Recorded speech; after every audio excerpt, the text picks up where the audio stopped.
sont avec nous aujourd'hui, qui sont là pour lancer et présenter les résultats d'un nouveau livre publié par l'IPE en collaboration avec cette équipe et qui s'intitule « L'apprentissage, la marginalisation et l'amélioration de la qualité de l'éducation dans les pays à faible revenu ».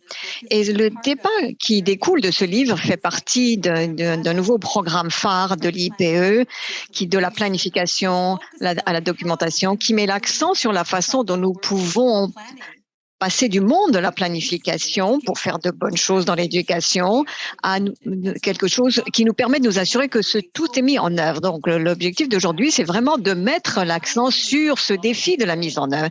Et l'IPE participe à cette initiative LBOP depuis la première conférence sur le LBOP en 2017, sur donc ces apprentissages dans les pays à faible revenu. Et la première conférence s'est déroulée en 2020 en ligne en raison de la pandémie mondiale et cette conférence a rassemblé 80 chercheurs, responsables politiques, experts du monde entier. Des documents ont été ensuite collationnés et rassemblés pour être ensuite publiés sous forme de livres. Et Suzanne Grant-Lewis, qui est l'ancienne directrice de l'IPE, est une de celles qui a édité et publié ce nouveau livre. Dans la deuxième phase, l'accent est davantage mis sur ce qui se passe sur le terrain au niveau pays. Et des études de cas sur les 4 pays ont été menées au Mexique, en Inde, en Côte d'Ivoire et au Kenya avec des contributions de chercheurs locaux et du personnel d'organisations non gouvernementales ou d'organisations à but non lucratif. Ces études de cas avaient pour but de contextualiser les défis et de comprendre ce que cela signifie de renforcer les résultats de l'apprentissage pour les enfants tout en bas de la pyramide sociale et économique. Et l'idée était de voir quels sont les principaux défis que l'on rencontre au niveau des pays et quelles sont également les initiatives, les programmes qui peuvent aider à dépasser certains des inconvénients pour ces enfants qui vivent en bas de la pyramide. Le dernier aspect de ce livre met vraiment l'accent sur cette question de la mise en œuvre, même si ce n'était pas vraiment inscrit dans le titre. Vous pouvez voir dans le livre lui-même que cette question de la mise en œuvre est une question centrale par rapport aux arguments qui ont été soulevés par les pays et les études de cas, et ça devient donc le point central de notre débat stratégique. Je voudrais maintenant dire en quelques mots ce qu'est l'IPE. L'IPE est un institut de l'UNESCO qui a un mandat unique dont la responsabilité est de soutenir les ministère de l'Éducation à mieux planifier et à mieux gérer leur système d'éducation. Et de plus en plus, nous nous voyons comme il nous est demandé d'aider les gouvernements non seulement au niveau de la planification qui fait partie de nos compétences, mais de renforcer leur capacité à gérer et à mettre en œuvre ces programmes pour de meilleurs résultats pour les enfants. Et là encore, l'accent aujourd'hui est d'aider l'IPE. Et alors que nous allons vers l'amélioration des capacités de gestion pour apporter des résultats pour les enfants, c'est le premier débat d'une série de débats, aller de la planification à la mise en œuvre, de la planification à ce que l'on apporte. Et si vous vous abonnez à la newsletter, la lettre d'information de l'IPE, et Camilla vous donnera le lien dans la boîte de dialogue, ceci vous permettra d'être informé des événements futurs et nous serons ravis de vous voir à nouveau parmi nous. Une fois de plus, une chaleureuse bienvenue à nos panélistes, notamment au professeur Wagner, qui va être donc le modérateur aujourd'hui et qui va jouer un rôle essentiel et qui a joué un rôle essentiel dans ce programme et ce projet apprentissage en bas de la pyramide dans les pays à faible revenu. Merci à tous et ça y est, nous démarrons. Dan, la parole est à vous. Merci beaucoup, Karen. C'est un plaisir d'être avec vous et de voir qu'il y a tant de personnes qui sont là aujourd'hui du monde entier et qui sont avec nous. Je vais partager mon écran. J'ai quelques diapositives à vous montrer en guise d'introduction à notre débat d'aujourd'hui.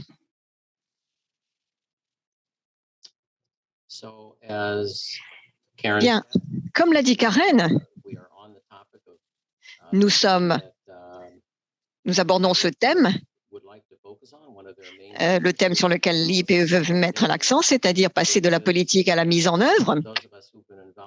Et pour ceux d'entre nous qui ont participé à cette initiative LBOP sur les apprentissages dans les pays à faible revenu, nous voyons cela comme étant les étapes directes qui suivent la publication de ce livre qui vient d'être publié et que je vais vous partager avec vous dans quelques instants.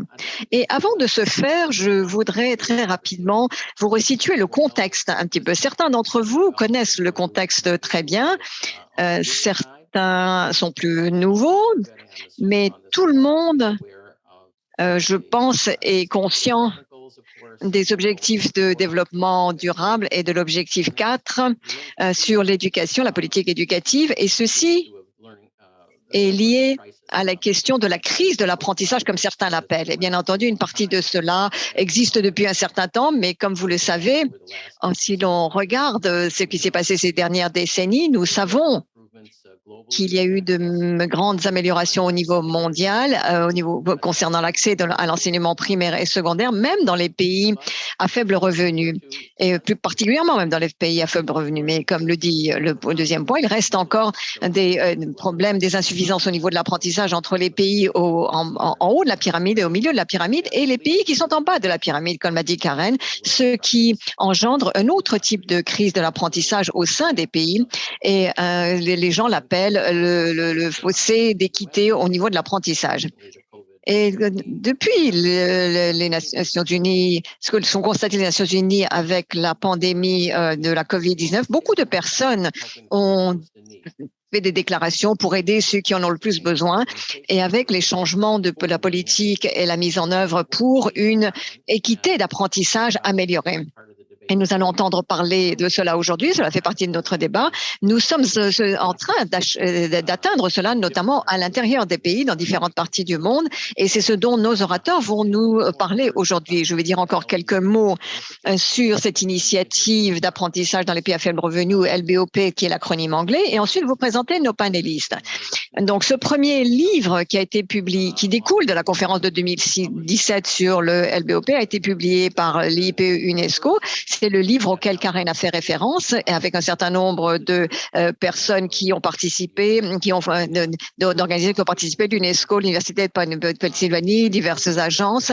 Et l'objectif de ce livre était de se pencher sur le type de recherche qui a eu lieu sur l'apprentissage dans les pays à faible revenu. Et c'était beaucoup plus une exploration scientifique, une recherche scientifique.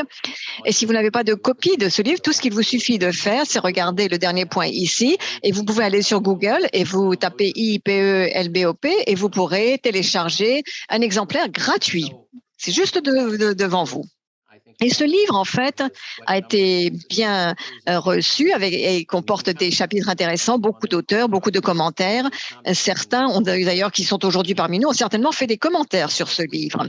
Et récemment, et il y a quelques semaines, une deuxième version est sortie, ce que l'on a appelé le livre LBOP 2, et il suffit d'aller sur Google pour obtenir un autre exemplaire de ce volume, le volume 2, qui a été donc publié par moi-même, Anne Castillo et Susan Grant-Lewis.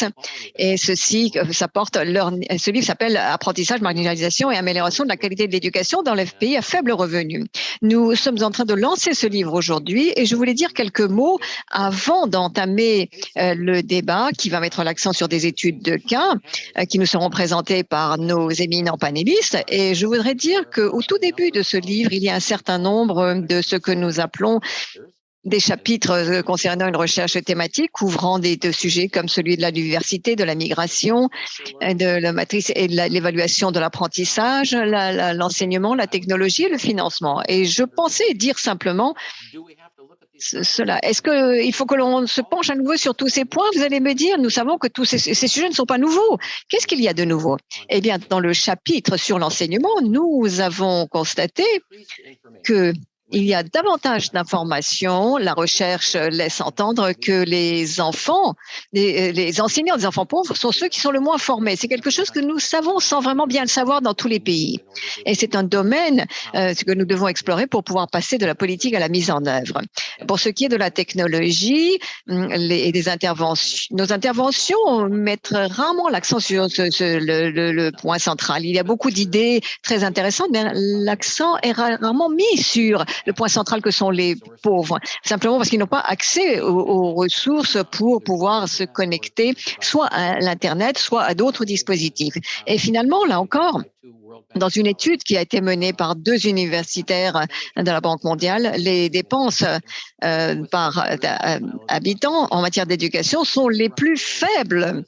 Et là, dans les pays pauvres. Beaucoup le savent, indépendamment du pays dans lequel nous vivons. Les enfants pauvres sont vraiment en bas de la pyramide lorsqu'il s'agit de financer des manuels scolaires, de former les enseignants, etc. Qu'est-ce que nous pouvons faire à ce propos? Il y a tout un chapitre sur cela qui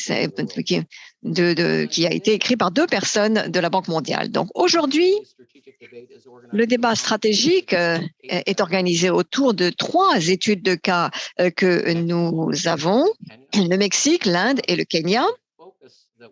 L'accent que nous avons choisi aujourd'hui porte sur 4 sujets aujourd'hui, 4 séries de questions, je dirais, pour chacun de nos panélistes. La première question est de comment définir ce LBOP, c'est l'apprentissage dans les pays à faible revenu au niveau national et local.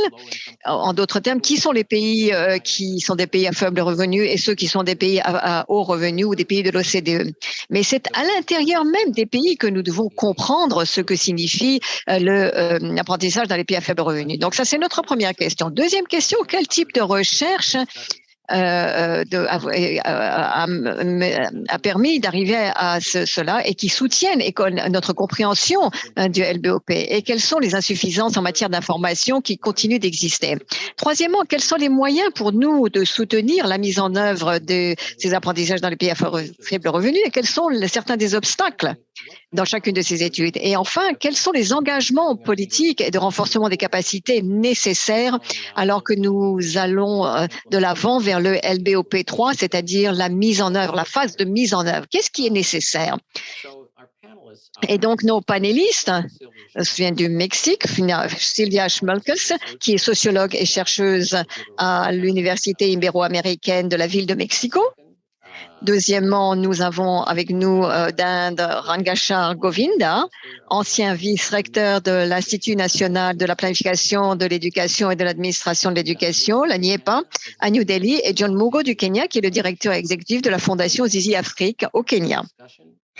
Notre orateur sera Karen Mundi, qui passera après nos 3 panélistes et ensuite nous aurons une session de questions-réponses en utilisant la boîte de dialogue que tout participant peut utiliser. Vous pouvez y inscrire vos questions dans la boîte de dialogue et vous pouvez y mettre également tout ce que vous voulez et une des associés de la LIPE, Camilla Petrakis, va donc noter vos questions et va me les envoyer, je pourrai ensuite les envoyer à tous nos panélistes et à vous tous qui formez notre public d'aujourd'hui. Merci beaucoup. Je m'appelle Dan Wagner, comme vous le savez, de l'Université de Pennsylvanie. Donc, sans plus tarder, je vais maintenant arrêter de partager mes diapositives, mon écran, et je vais passer la parole à Sylvia Schmolkes. Et je vois que la boîte de dialogue, certains ont déjà commencé à écrire quelque chose. Sentez-vous parfaitement libre de continuer à écrire quelque chose, et je vais essayer moi-même également de les suivre. Sylvia, la parole est à vous. Merci. Tout d'abord, je vais décrire comment est-ce que nous comprenons l'apprentissage en bas de la pyramide dans les pays pauvres, en parlant des enfants au Mexique.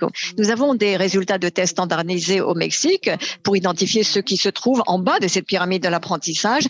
Et avant la pandémie, plus de 50% des enfants mexicains qui étaient scolarisés étaient en bas de la pyramide. Ça, c'était avant la pandémie.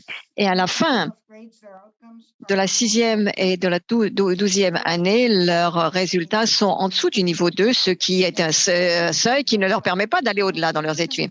Et aujourd'hui, 8% des enfants de 12 à 14 ans qui ne sont pas scolarisés et 23% des jeunes entre 15 et 17 ans ne sont pas non plus scolarisés. Ces 2 chiffres concernent des enfants qui sont en dessous du seuil de la pyramide, en bas de la pyramide, et qui ne sont pas scolarisés.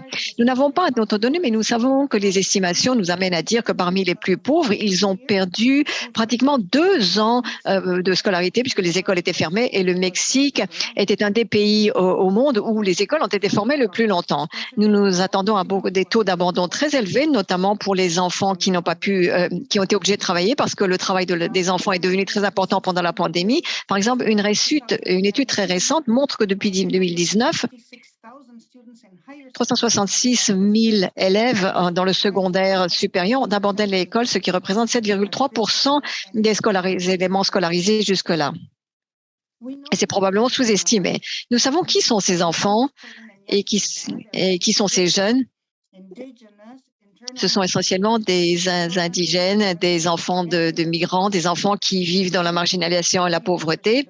Et cela représente 44% de la population mexicaine. Et nous n'avons pas d'autres informations sur les migrants internationaux qui sont devenus maintenant un chiffre très important au Mexique. Et ceci est également important.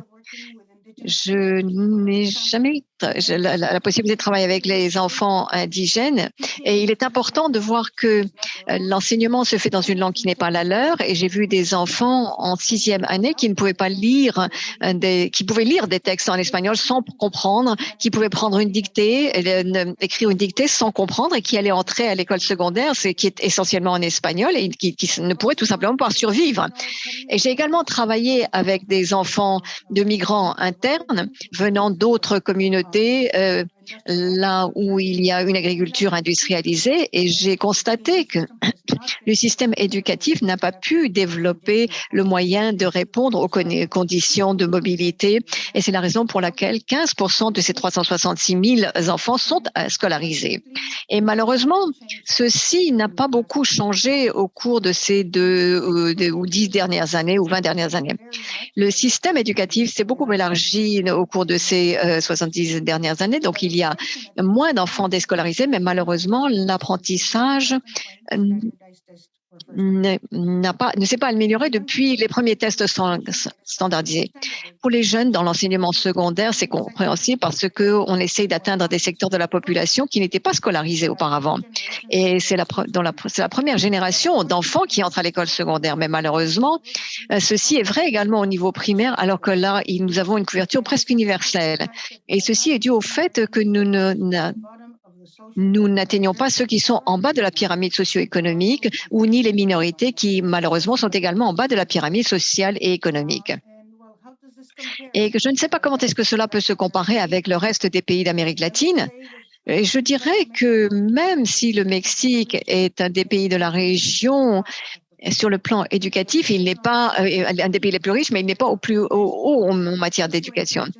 Ceci, nous sommes situés un petit peu au-dessus de la moyenne des pays latino-américains, et le test appliqué en 2018 montre qu'il n'y a pas eu de changement au niveau de l'apprentissage depuis 2013, alors que d'autres pays comme le Pérou et le Brésil se sont considérablement améliorés entre ces deux tests.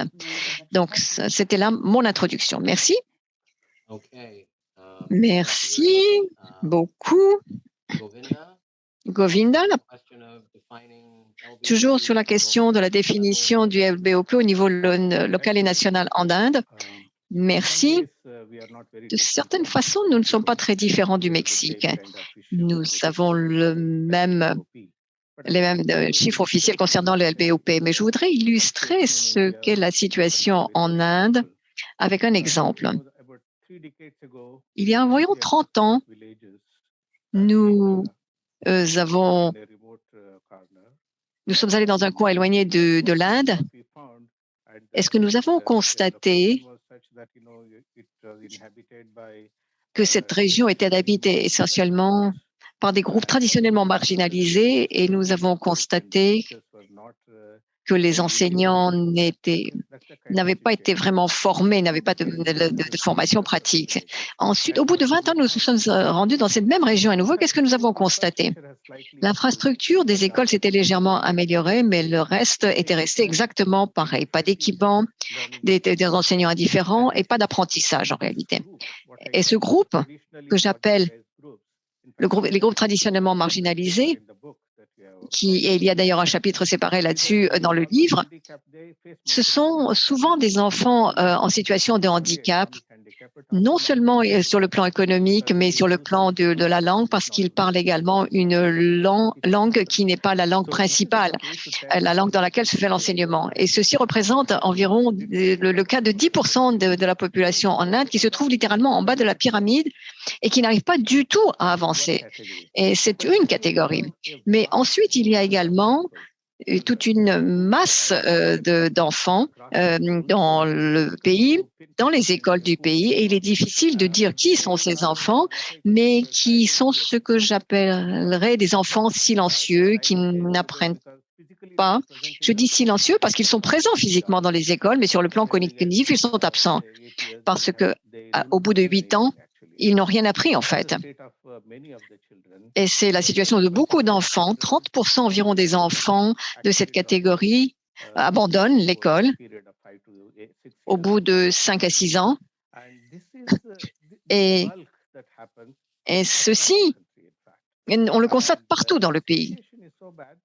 Et la situation est si mauvaise que si l'on regarde les données sur l'alphabétisation chez les jeunes, c'est-à-dire ceux qui sont nés dans la première décennie après Jomtien, 10 à 20% de jeunes restent encore illettrés, alors que l'on aurait dû régler cela après Jomtien. Et quand je dis 30-40%, en termes absolus, c'est terrible. Nous avons à peu près 200 millions d'enfants qui sont en âge de suivre une éducation obligatoire. Et ça, si l'on regarde, il y a 60 millions d'enfants qui sont laissés de côté. C'est très divers, mais nous parlons vraiment d'un bas de la pyramide très large.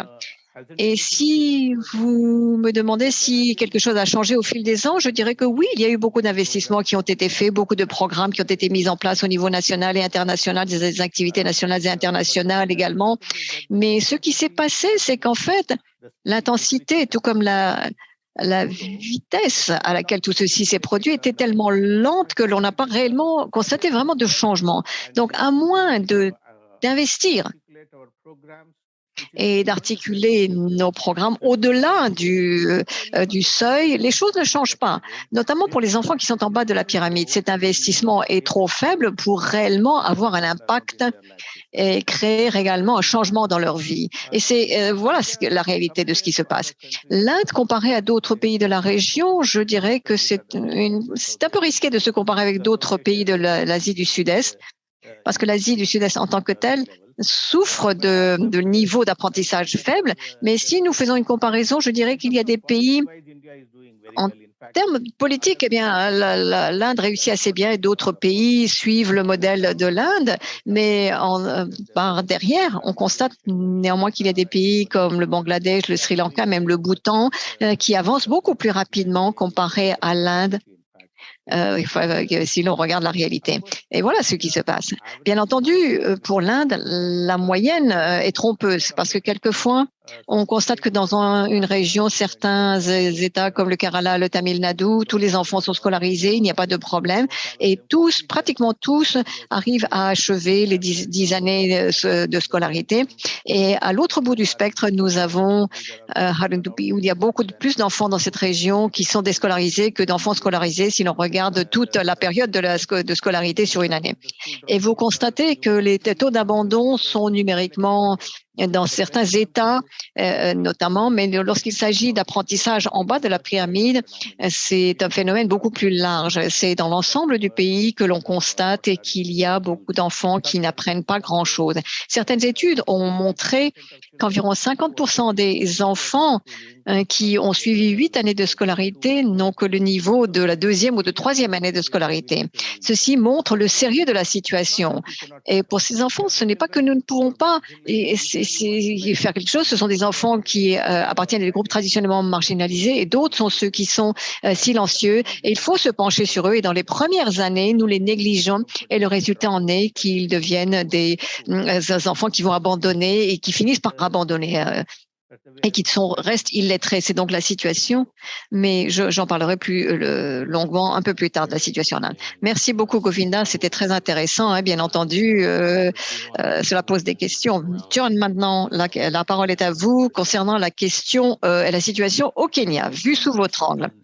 Merci beaucoup, Dan. Et là encore, félicitations pour le lancement de ce livre. Chez Zizi Afrique, au Kenya, avec d'autres partenaires en Tanzanie et en Ouganda, nous sommes penchés sur les aspects de l'apprentissage en bas de la pyramide en donnant la priorité à ceux qui sont le plus durement touchés. Et nous pensons que cela peut permettre de s'aligner, de s'adapter si les interventions se font tout en bas. Pour ce qui est de la compréhension du LBOP au Kenya, je pense que c'est très similaire à ce que vous avez dit concernant le Mexique et l'Inde. C'est des inégalités socio-économiques et des inégalités croissantes explique cela. Et vous verrez que de manière constante, les enfants du quintile le plus pauvre sont également ceux qui ont les plus mauvais résultats d'apprentissage. Et ceci s'applique à toutes les évaluations et à toutes les données qui existent. Les relations entre la réussite à l'école et l'accès au marché du travail est un élément additionnel intéressant. Lorsque l'on regarde les jeunes et l'accès aux opportunités de formation et d'emploi, vous constatez que plus de la moitié des jeunes qui ont accès à des emplois le font à travers des réseaux sociaux et non à travers quelqu'un.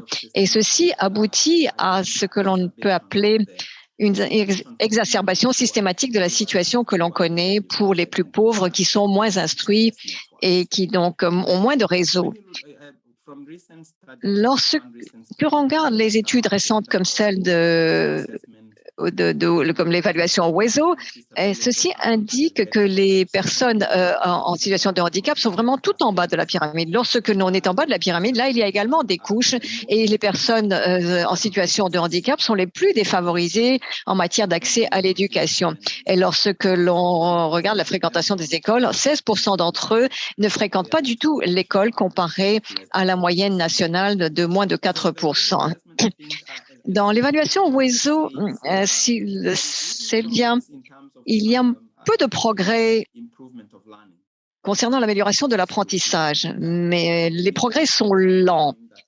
Et vous verrez en regardant les données récentes que près de 40% des enfants en 4e année de scolarité peuvent lire au niveau de la 3e année. Ceux qui terminent l'école primaire, une grande partie d'entre eux n'ont pas acquis les fondements de l'arithmétique et de la lecture. En bas de la pyramide, on a des enfants qui viennent des familles les plus pauvres et ceux qui sont en situation de handicap, ainsi que également il y a une différenciation intéressante entre les enfants qui vont dans le système public et ceux qui vont dans les écoles privées.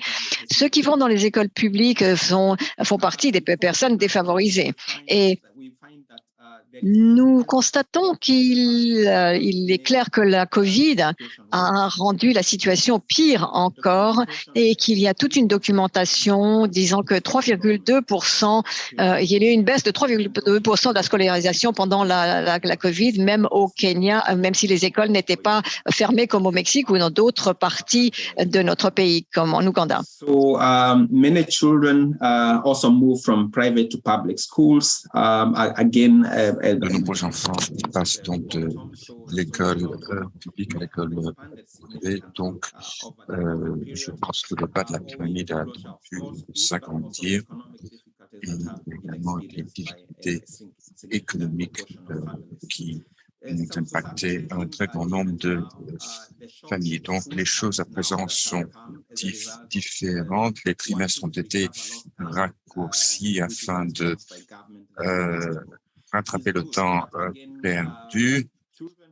C'est tout à fait louable de la part des gouvernements, mais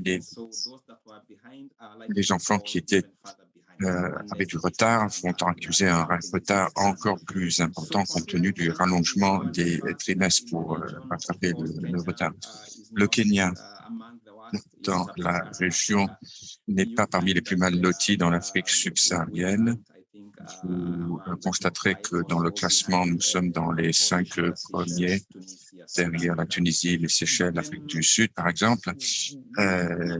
Et nous sommes tout à fait Je pense qu'il est préférable de se comparer à ceux qui ont pu émerger de la crise. Si on examine l'Ouganda, l'Ouganda a ouvert ses écoles seulement en janvier, donc cela fait pratiquement 2 années que les écoles ont été fermées, à comparer aux 9 mois au Kenya et 3 mois seulement en Tanzanie. Et ces évaluations sur le Kenya font ressortir une amélioration, même si cette progression est trop lente. Et la situation, le bas de la pyramide, en fait, s'aggrave. Merci Dan. Merci beaucoup, John. Bien sûr, il y a déjà des éléments à évoquer sur les 3 pays qui ont été présentés, mais je voudrais que nous avancions et que nous passions à la prochaine question thématique qui rejoint ce que vous venez de dire, chacun de vous.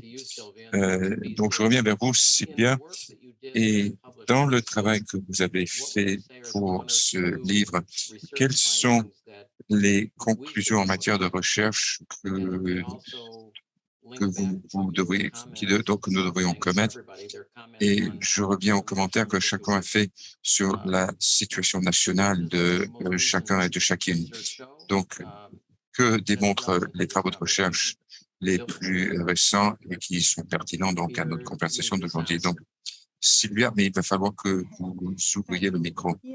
Merci. Merci beaucoup.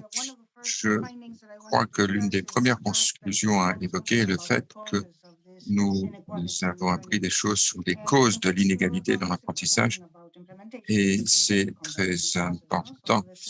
Lorsqu'on évoque la mise en œuvre, il faut bien entendu revenir aux causes principales et l'une des causes est la manière dont les ressources sont affectées. Au Mexique, les riches reçoivent plus, les pauvres moins, alors qu'il faudrait que ce soit l'inverse, puisque ce sont les pauvres qui ont besoin de plus de ressources pour aboutir à des résultats dans leur scolarité. Mais c'est exactement le contraire qui se produit. La pauvreté de la population se heurte à une pauvreté des ressources, insuffisamment de professeurs, d'infrastructures, notamment dans les régions éloignées. Donc, cela se traduit par les résultats, bien sûr. Le système du Mexique, je vous rappelle que l'Amérique latine est le continent où il y a le plus d'inégalités au monde. C'est vraiment une tragédie de l'éducation est censée aborder ces choses-là. Autre processus, point, le traitement homogène d'une population très diverse. Je crois que cela est vrai pour la plupart de nos pays, mais il y a un programme, une orientation qui est la même, quels que soient les secteurs, les régions, même pour des pays, des groupes qui possèdent leur propre culture et leur propre langue. Troisièmement, la formation des professeurs est très importante et au Mexique, cela n'est pas orienté vers le travail avec les plus pauvres. 46% de nos écoles primaires ont moins d'un professeur par classe, par niveau. Et les professeurs ne sont pas formés pour cela. Donc, ils répartissent la journée de cours en différents segments. Le système de support serait sans doute la solution pour tous ces problèmes. Mais cela, en soi, pose un problème. Il s'agit d'un processus bureaucratique et il n'est pas suffisamment ciblé. Donc, les professeurs sont laissés à l'abandon. En fait, c'est la première conclusion. Et la deuxième conclusion concerne la politique de l'éducation. Dans le chapitre sur le Mexique, les politiques, par exemple, les problèmes de cash transfer ont été un grand succès pour améliorer la scolarisation. Ils n'ont pas eu d'impact sur l'apprentissage, mais l'amélioration de la pédagogie était l'étape suivante. Autre exemple que concerne le PIMALI. C'est un programme qui accorde une attention particulière aux enseignants. Il a produit de très bons résultats. Et le troisième exemple est un programme qui a été mis en œuvre dans 2 États. Et ce programme insiste sur l'assiduité, la pérennité. Et troisièmement, le quatrième concerne le programme qui permet d'apprendre des choses qui incluent des repas scolaires. Malheureusement, ces 4 programmes n'existent plus. Ils ont été remplacés par différentes formes de bourses et par des transferts de fonds vers des comités qui décident comment elles veulent mettre en place l'éducation au niveau scolaire. Et cette approche, en fait, ce sont les catégories les plus faibles, les 2 déciles les plus pauvres qui ont vu la plus grande baisse. La politique d'éducation n'est pas orientée pour aider ceux qui en ont le plus. C'est vraiment un problème. Et les conclusions sont que les ressources sont importantes, modifier les critères pour la distribution des fonds et surtout, ce qui compte, c'est ce qui se passe dans la classe. Nous devons abandonner l'approche à guichet unique, avoir une stratégie diversifiée. Il faut appuyer les professeurs, les aider. Un système de soutien est nécessaire pour les aider dans la période de transition et nous devons aboutir à un apprentissage pour ceux qui se trouvent au bas de la pyramide. Merci. Merci. Alors, nous avons ouvert un grand nombre de sujets pour beaucoup de personnes, pour les différents pays à travers le globe. Donc, je serai très intéressé. Govinda, je vous donne la parole. À vous. Ah, il faut ouvrir votre micro.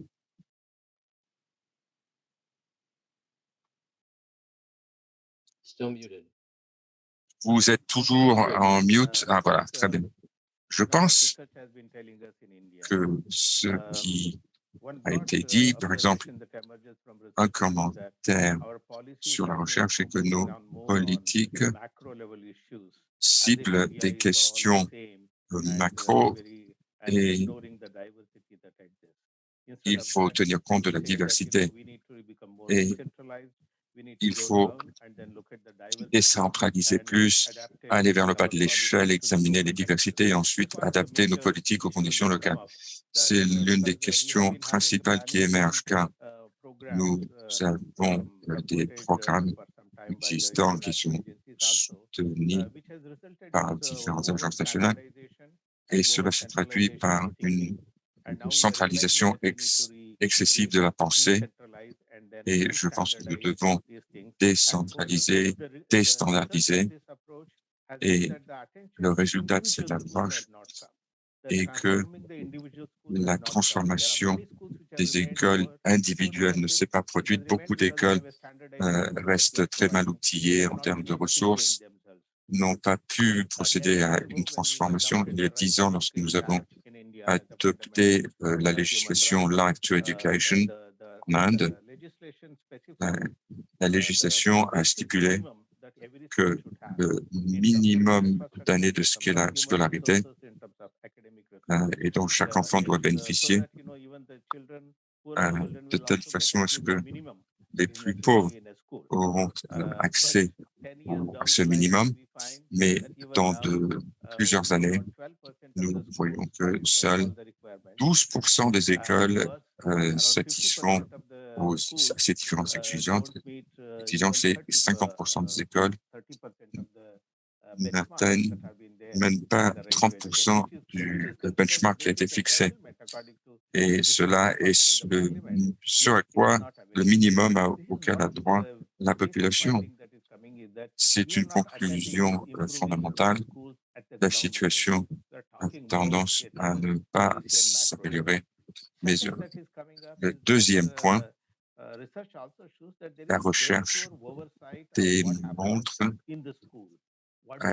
que la supervision de ce qui se produit dans les écoles est très faible, ce qui est dispensé comme enseignement, le temps consacré et ce qu'on appelle, la World Bank appelle time on task, le temps consacré pour cela relève de la législation, la loi sur l'éducation, combien d'heures, combien de jours. Nous n'avons pas pu établir cela et qui en souffre le plus de cette non mise en œuvre, ce sont bien sûr les plus pauvres. C'est le deuxième point très important qui émerge et comment les résultats peuvent-ils s'améliorer si ces processus ne sont pas mis en œuvre dans les écoles? Deuxième point, pendant les 2 dernières décennies, nous avons observé qu'un grand nombre de parents transfèrent leurs enfants de l'école publique vers l'école privée, dans des écoles opérationnelles. Je ne dis pas qu'il s'agisse d'écoles de qualité, mais ce sont des écoles qui sont opérationnelles.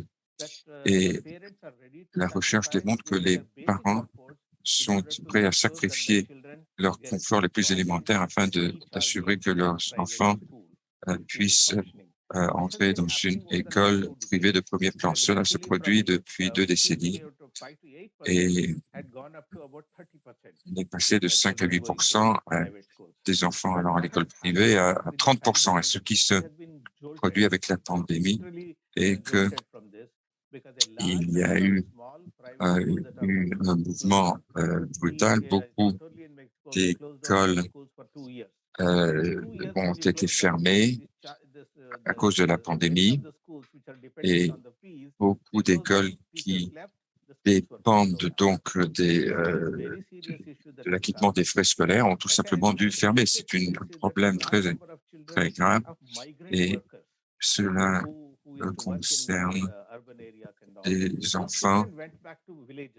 Les enfants des migrants sont retournés vers les villages. Ils ont abandonné donc l'école. Ils sont retournés dans leur village où il n'y a pas d'école.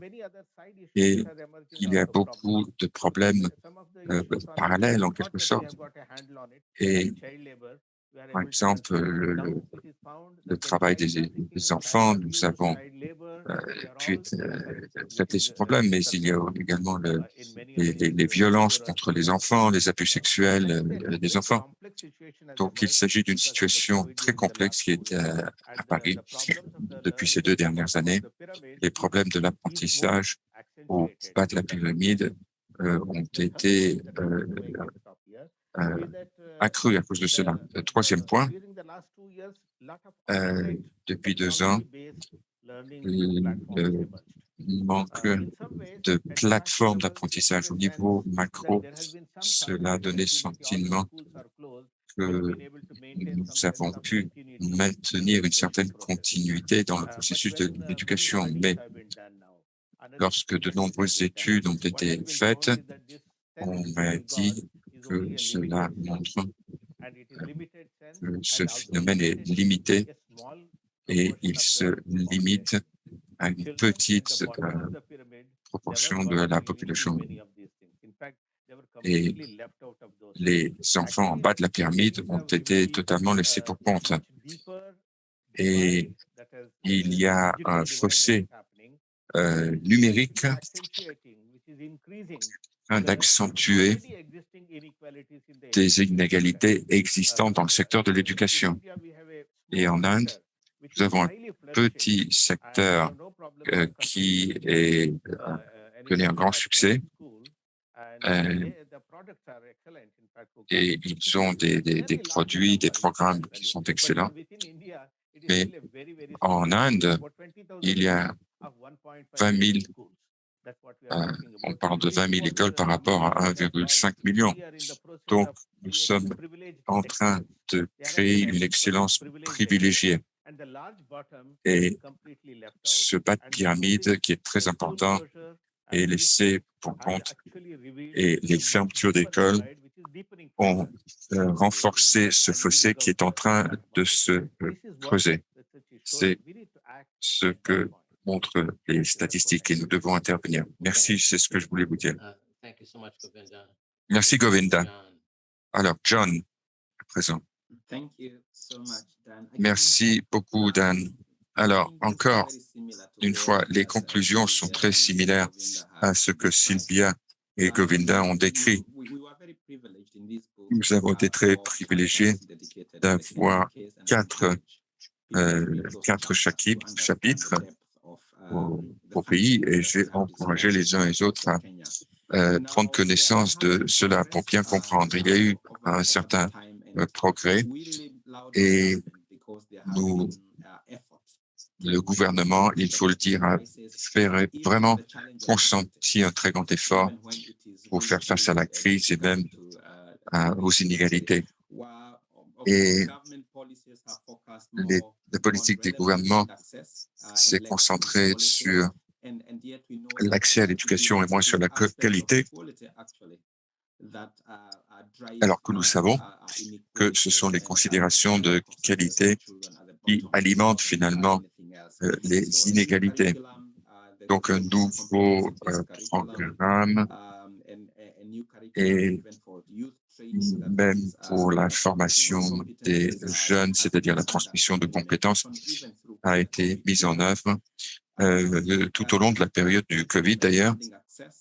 Et en ce qui concerne l'augmentation de l'accès de l'universalisation de l'éducation secondaire, il s'agit là d'une évolution très particulière de l'éducation kenyane et faire en sorte que cette transition puisse être réalisée et avec un grand succès, je dois le dire.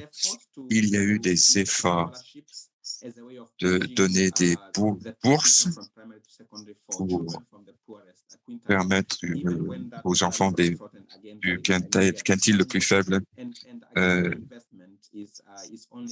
de réussir et l'investissement ne peut aider seulement une petite proportion des enfants. Alors, je regarde les conclusions.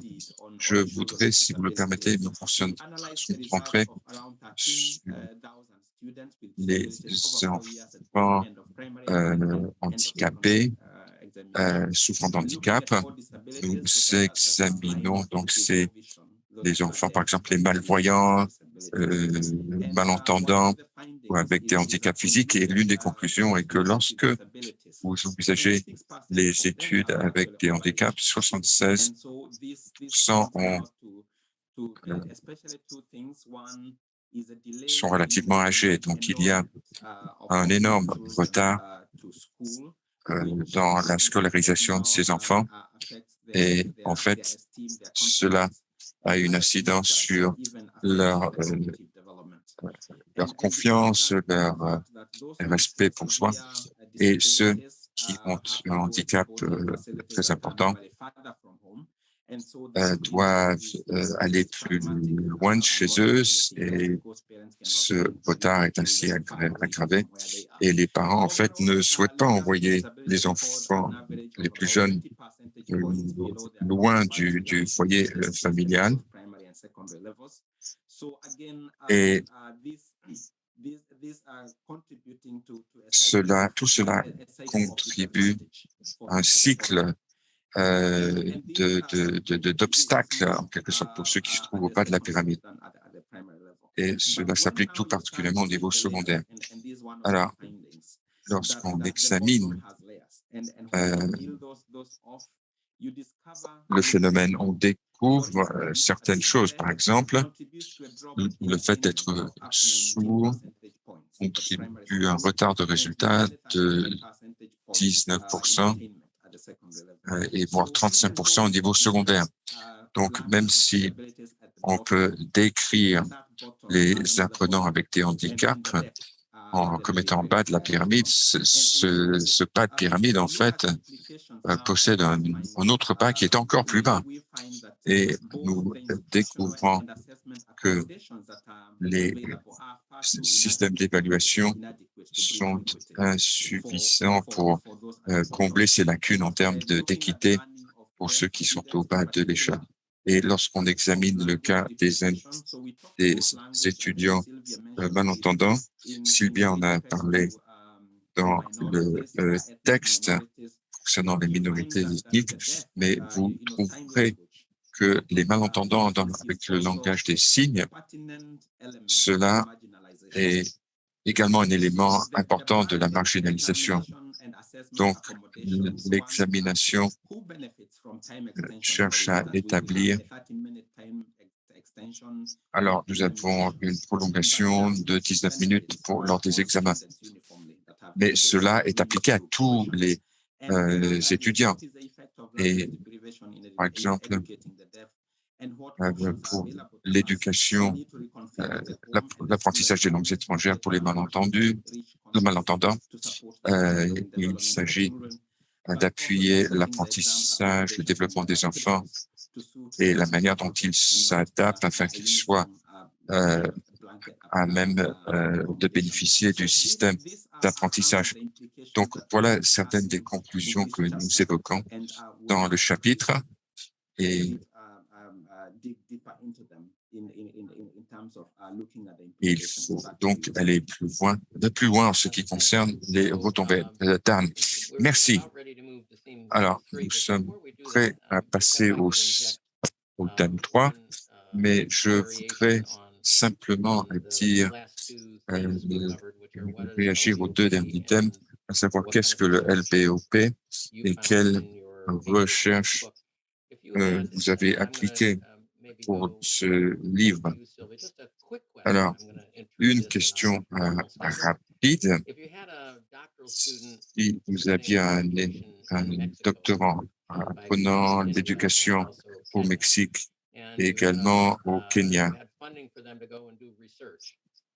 et vous disposiez de fonds pour qu'ils puissent faire des recherches, quel serait votre thème prioritaire pour les travaux de recherche de l'étudiant? Que pourrait faire l'étudiant? Et si les étudiants nous écoutent, c'est peut-être une opportunité pour vous. Donc, Sylvia, je reviens vers vous. Alors, ce que j'ai toujours voulu faire, et je crois que si j'avais un étudiant qui serait prêt à le faire, ce serait merveilleux. Nous avons dit que nous avons parlé de ceux qui sont pauvres, qui n'apprennent pas. Mais dans le classement des résultats, il y a toujours un très petit pourcentage d'enfants pauvres qui réussissent très, très bien dans leur scolarité. Et je crois que c'est ce que nous voulons explorer. Que font les écoles, que font les enseignants pour aboutir à des résultats aussi exceptionnels? Cela n'est pas déterminé.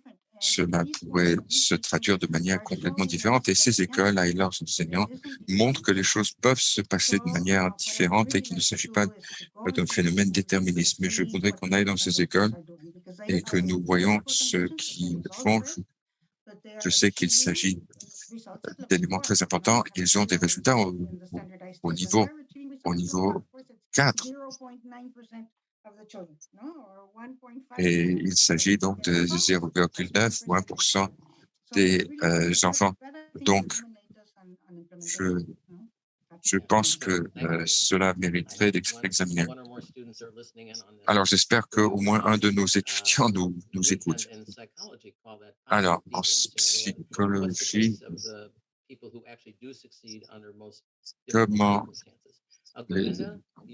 Govinda, vous avez 1 minute pour parler de votre étudiant doctorant. Que doit-il faire? Je pense que les écoles doivent devenir plus flexibles et plus souples. Et il y a une diversité, une telle richesse dans les enfants. Et dans les écoles, aujourd'hui, on a tué toute cette richesse qui se trouve chez les enfants. Je les ai tous mis. C'est comme si on les mettait tous dans une même catégorie. Je pense que nous essayons en quelque sorte de les enfermer dans une camisole. Et cela se traduit par des échecs scolaires. Et je pense que j'aurais bien aimé être plus créatif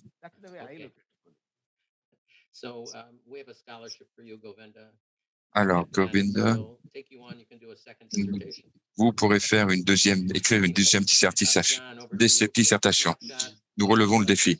John, rapidement, que voudriez-vous voir en priorité? Je suis partagé, en fait, entre deux choses. Lorsque vous examinez les résultats de l'éducation des écoles publiques et privées en Kenya, vous trouvez que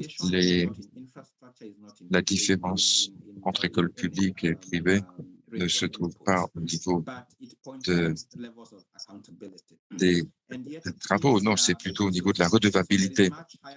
Et donc, il y a une plus grande redevabilité dans les écoles privées que dans les écoles publiques. Et il y a d'autres dans le système public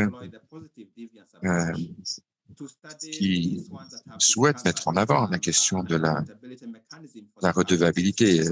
Je salue ceux qui ont déterminé un mécanisme de redevabilité. Et l'autre point soulevé par Govinda, je crois que nous avons une vision très étroite de l'apprentissage, ce qui est pénalisant pour nos enfants. La qualité est bonne, mais développer l'esprit sans développer le cœur et le corps, cela ne peut se traduire que par un échec. Donc, comment passer à une approche holistique, comment faire en sorte que cette approche de l'apprentissage soit plus holistique et ne n'est pas purement théorique. Merci. Merci. Alors, je voudrais saisir l'occasion, alors je vois que le chat est en train de s'activer. Nous laisserons suffisamment de temps pour une bonne séance de Q&A, de questions-réponses. Alors, rapidement, je démarre le troisième trame de discussion.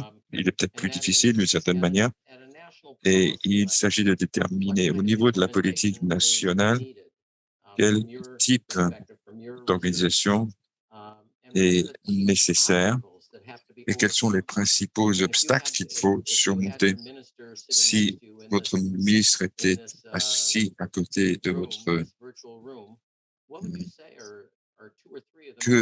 Quels sont pour vous les principaux besoins, les principales priorités au niveau de la politique nationale et quels sont les obstacles et qu'est-ce qui empêche d'avancer dans ce que nous faisons? Donc, je reviens vers vous. Sylvia. Vous êtes toujours en mute, Sylvia, pourriez-vous? Alors, je voudrais dire que je voudrais répondre à cette question à deux niveaux. Et au niveau micro, je voudrais donner un exemple. En 2013, il y a eu un concours dans un très pauvre et je suis allé voir une école dans une zone très éloignée où l'éducation était mise en priorité. Et j'ai découvert que les enfants en sixième n'avaient pas appris l'espagnol et ne pourraient pas survivre dans le système secondaire mexicain. Tout l'enseignement est dispensé en espagnol. J'avais un étudiant en doctorat qui travaillait sur un programme avec les États-Unis et je lui ai demandé d'aller voir l'école et le directeur de l'école a décidé qu'il voulait appliquer la méthode de double immersion et les supervisions ont découvert le plan qui consistait à diviser la journée de classe en deux avec les cours pendant la première moitié et d'autres activités la deuxième. Ce projet est opérationnel depuis plusieurs années et le plus important pour moi est que les professeurs sont beaucoup plus épanouis, ils ont trouvé un sens. Les enfants apprennent les deux langues en parallèle. En deuxième niveau, ils comprennent déjà les deux langues et les enseignants ont eu des formations pendant l'été, hormis les années de pandémie, où ils ont appris les stratégies pédagogiques à appliquer. Les parents, les communautés participent et cette expérience est très importante et je crois que cela doit être au premier plan de ce qu'il faut faire au niveau des écoles autochtones. Elle n'a jamais été visitée par les inspections de l'État. Elle travaille malgré c'est un exemple et une variation avec ce qui a été fait avec très peu de ressources, aucun soutien du gouvernement et concernant les besoins des enfants et des communautés. Et je pense que c'est la sensibilité en quelque sorte qu'il faut développer. Mais au niveau macro, j'ai déjà parlé de ce pension de fréquentation de l'école, qui a été mené dans l'État de Pueblo entre 2011 et 2017, avec 3 objectifs. Le premier étant que tous les garçons et les filles de 3 à 17 ans soient scolarisés et que tous les élèves doivent terminer l'enseignement secondaire et que les enfants riches devraient acquérir au moins une connaissance de base, des connaissances de base dans le curriculum.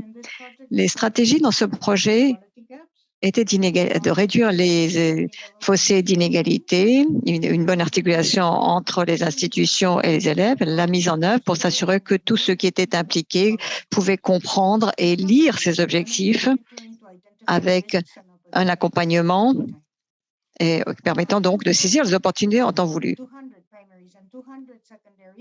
200 écoles primaires et 200 écoles secondaires ont été choisies pour leurs mauvais résultats. Et la participation était volontaire. Les encadreurs étaient formés dans une académie d'encadreurs, de superviseurs, et les résultats étaient bons. Puebla était première en mathématiques et deuxième en langue en 2016. Donc, ceci était une amélioration par rapport aux années précédentes, et ceci bien que Puebla soit un des États les plus pauvres du Mexique, et resté à ce niveau. Donc, c'était une innovation durable. Les écoles secondaires en bas de la pyramide en mathématiques étaient dans le dernier quartile en 2013 et au-dessus de la moyenne nationale en 2015, à la fois en mathématiques et en langue. Donc, quelque chose comme ceci, c'est ce que l'on peut attendre pour l'apprentissage en bas de la pyramide de la politique éducative. Bien. Il y a beaucoup de choses dans cette réponse. Merci beaucoup. Govinda, la parole maintenant est à vous. Si vous avez quelque chose à ajouter, si vous avez le secrétaire de l'éducation à côté de vous, comment regarderiez-vous ou qu'est-ce que vous diriez concernant la mise en œuvre de la politique? Que faut-il faire? Je mettrai l'accent sur 4 points spécifiques sur lesquels l'Inde devrait se pencher si nous voulons aller de l'avant. L'un d'entre eux étant que nous constatons que lorsqu'il s'agit des enfants en bas de la pyramide, ils sont déjà prédisposés à des difficultés d'apprentissage lorsqu'ils entrent à l'école primaire en raison du mauvais niveau nutritionnel qui est le leur.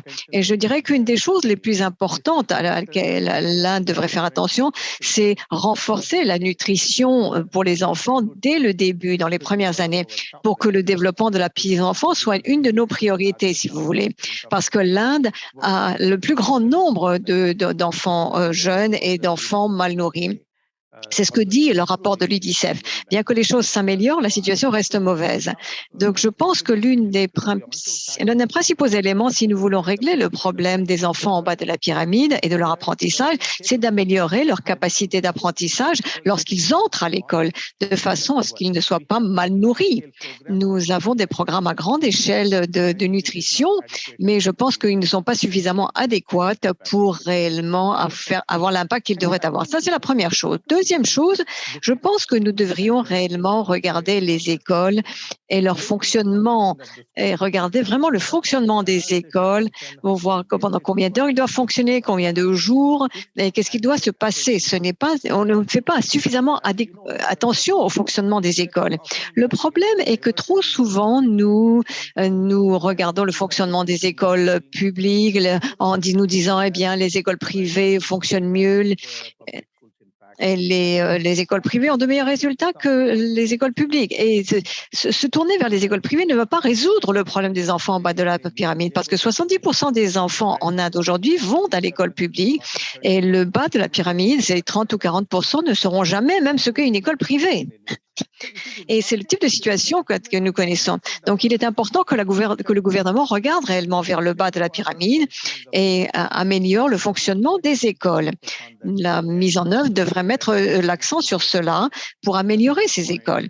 Le troisième point que je souhaitais soulever m'amène à dire que les écoles que nous avons créées en bas de la pyramide, ce sont un petit peu comme des échelles fragiles. Il y a trop de gens qui essayent de monter en même temps sur ces échelles et l'échelle casse. Le résultat en est que les enfants tombent. Et c'est le genre de situation dans laquelle nous nous trouvons.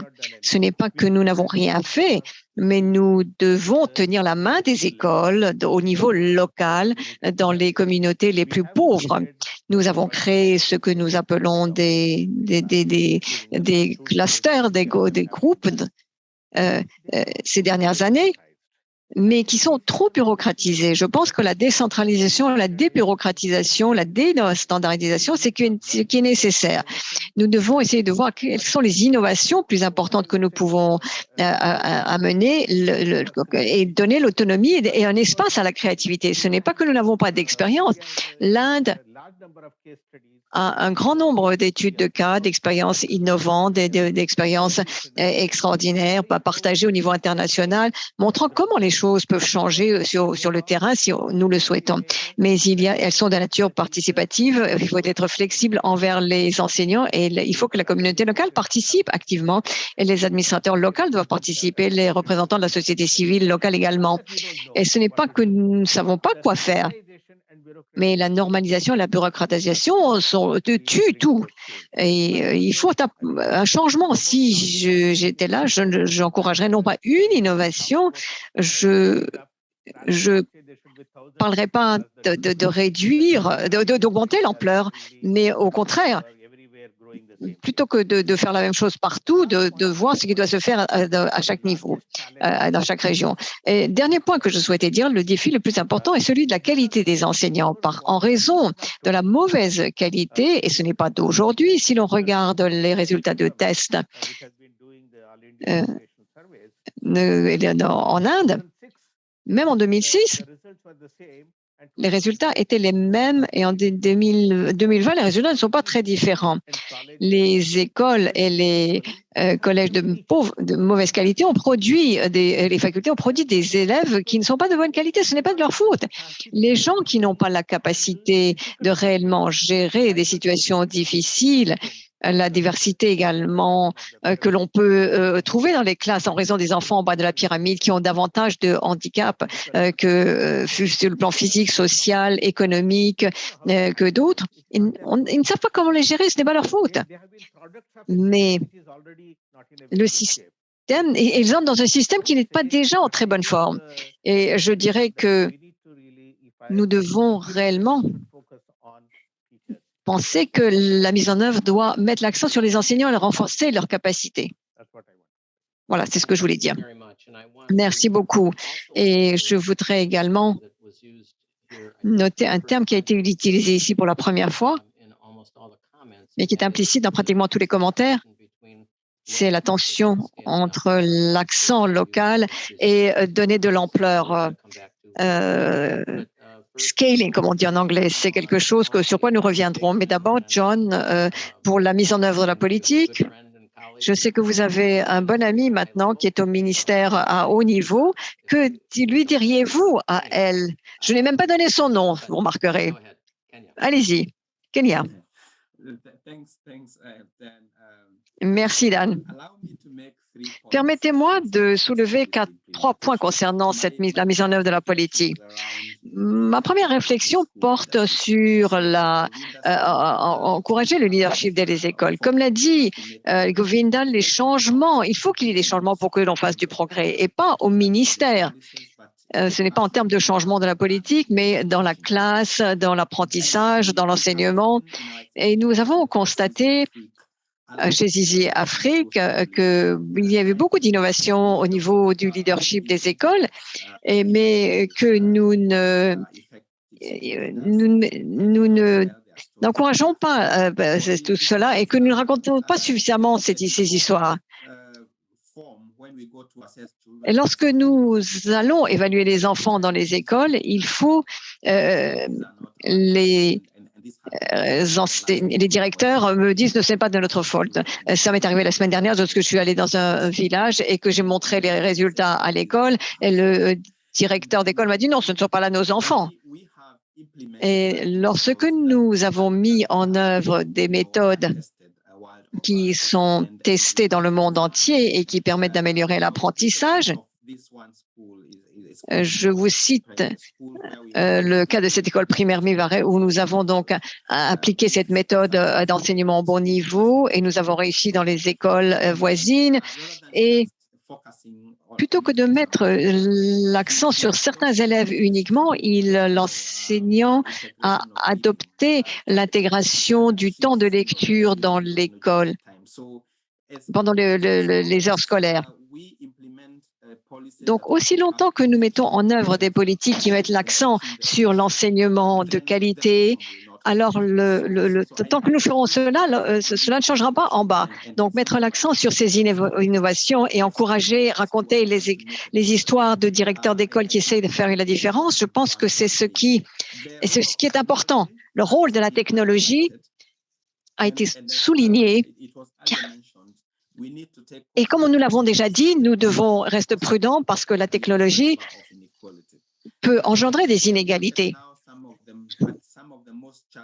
Mais lorsque nous regardons certains des défis les plus importants en Afrique subsaharienne au niveau de l'éducation, je pense que la technologie offre beaucoup de leviers. Et nous devons adopter et mettre en œuvre une approche qui nous permet d'utiliser la technologie pour apporter l'apprentissage aux enfants qui pourraient ne jamais aller à l'école. Et c'est ceux à qui il faut faire attention. Tous les enfants qui suivent des animaux, ils n'iront jamais à l'école. Quel rôle devrait jouer la technologie et les enseignants et la formation des enseignants pour amener ces enfants à acquérir certains fondements en éducation. Et le rôle de la technologie doit être réexaminé et des politiques doivent être mises en œuvre pour soutenir cette mise en œuvre. Et le dernier point que je souhaitais soulever est celui des révisions de la politique basées sur des faits. Très souvent, nous utilisons nos ressources et nos capacités pour mettre en œuvre des politiques sans avoir les budgets pour réellement générer des preuves et montrer l'adaptation et adapter, mettre en place ce qui fonctionne et ne fonctionne pas comme nous le savons. Et il faut faire la différence entre ce qu'on appelle la mise en œuvre et la mise en œuvre stratégique. Au moment où nous mettons en œuvre, nous devons apporter les preuves qui nous aident à répondre à la question qu'est-ce qui fonctionne et qu'est-ce qui ne fonctionne pas. Et il faut avoir des éléments de preuve sur ce qui fonctionne pour étayer la mise en œuvre stratégique. Parce que simplement mettre en œuvre et au bout de 7 ans revenir pour vérifier et voir que nous pensions aller dans une direction qu'en fait nous nous sommes retrouvés ailleurs, ce sont le genre de choses qu'il faut explorer avec cet ami dont vous avez parlé. Oui, merci beaucoup, John. Il y a donc un commentaire pour chacun d'entre vous et j'ajouterai simplement concernant donc la mise en œuvre stratégique, je voulais que vous disiez, je pense que vous l'avez dit sans le dire, pour qui? Parce que comme vous l'avez dit et comme l'a dit l'autre orateur, c'est quelle partie de la population dont nous parlons? Et une partie du problème, nous sommes impliqués dans l'initiative LBOP et les éléments de preuve que nous avons sont pour les plus privilégiés et nous n'avons pas beaucoup pour ceux qui en ont plus besoin. Je l'ai dit parce que je pense que pour nous, c'est de rigueur, mais ce n'est pas toujours évident dans les conversations avec des au niveau politique à haut niveau.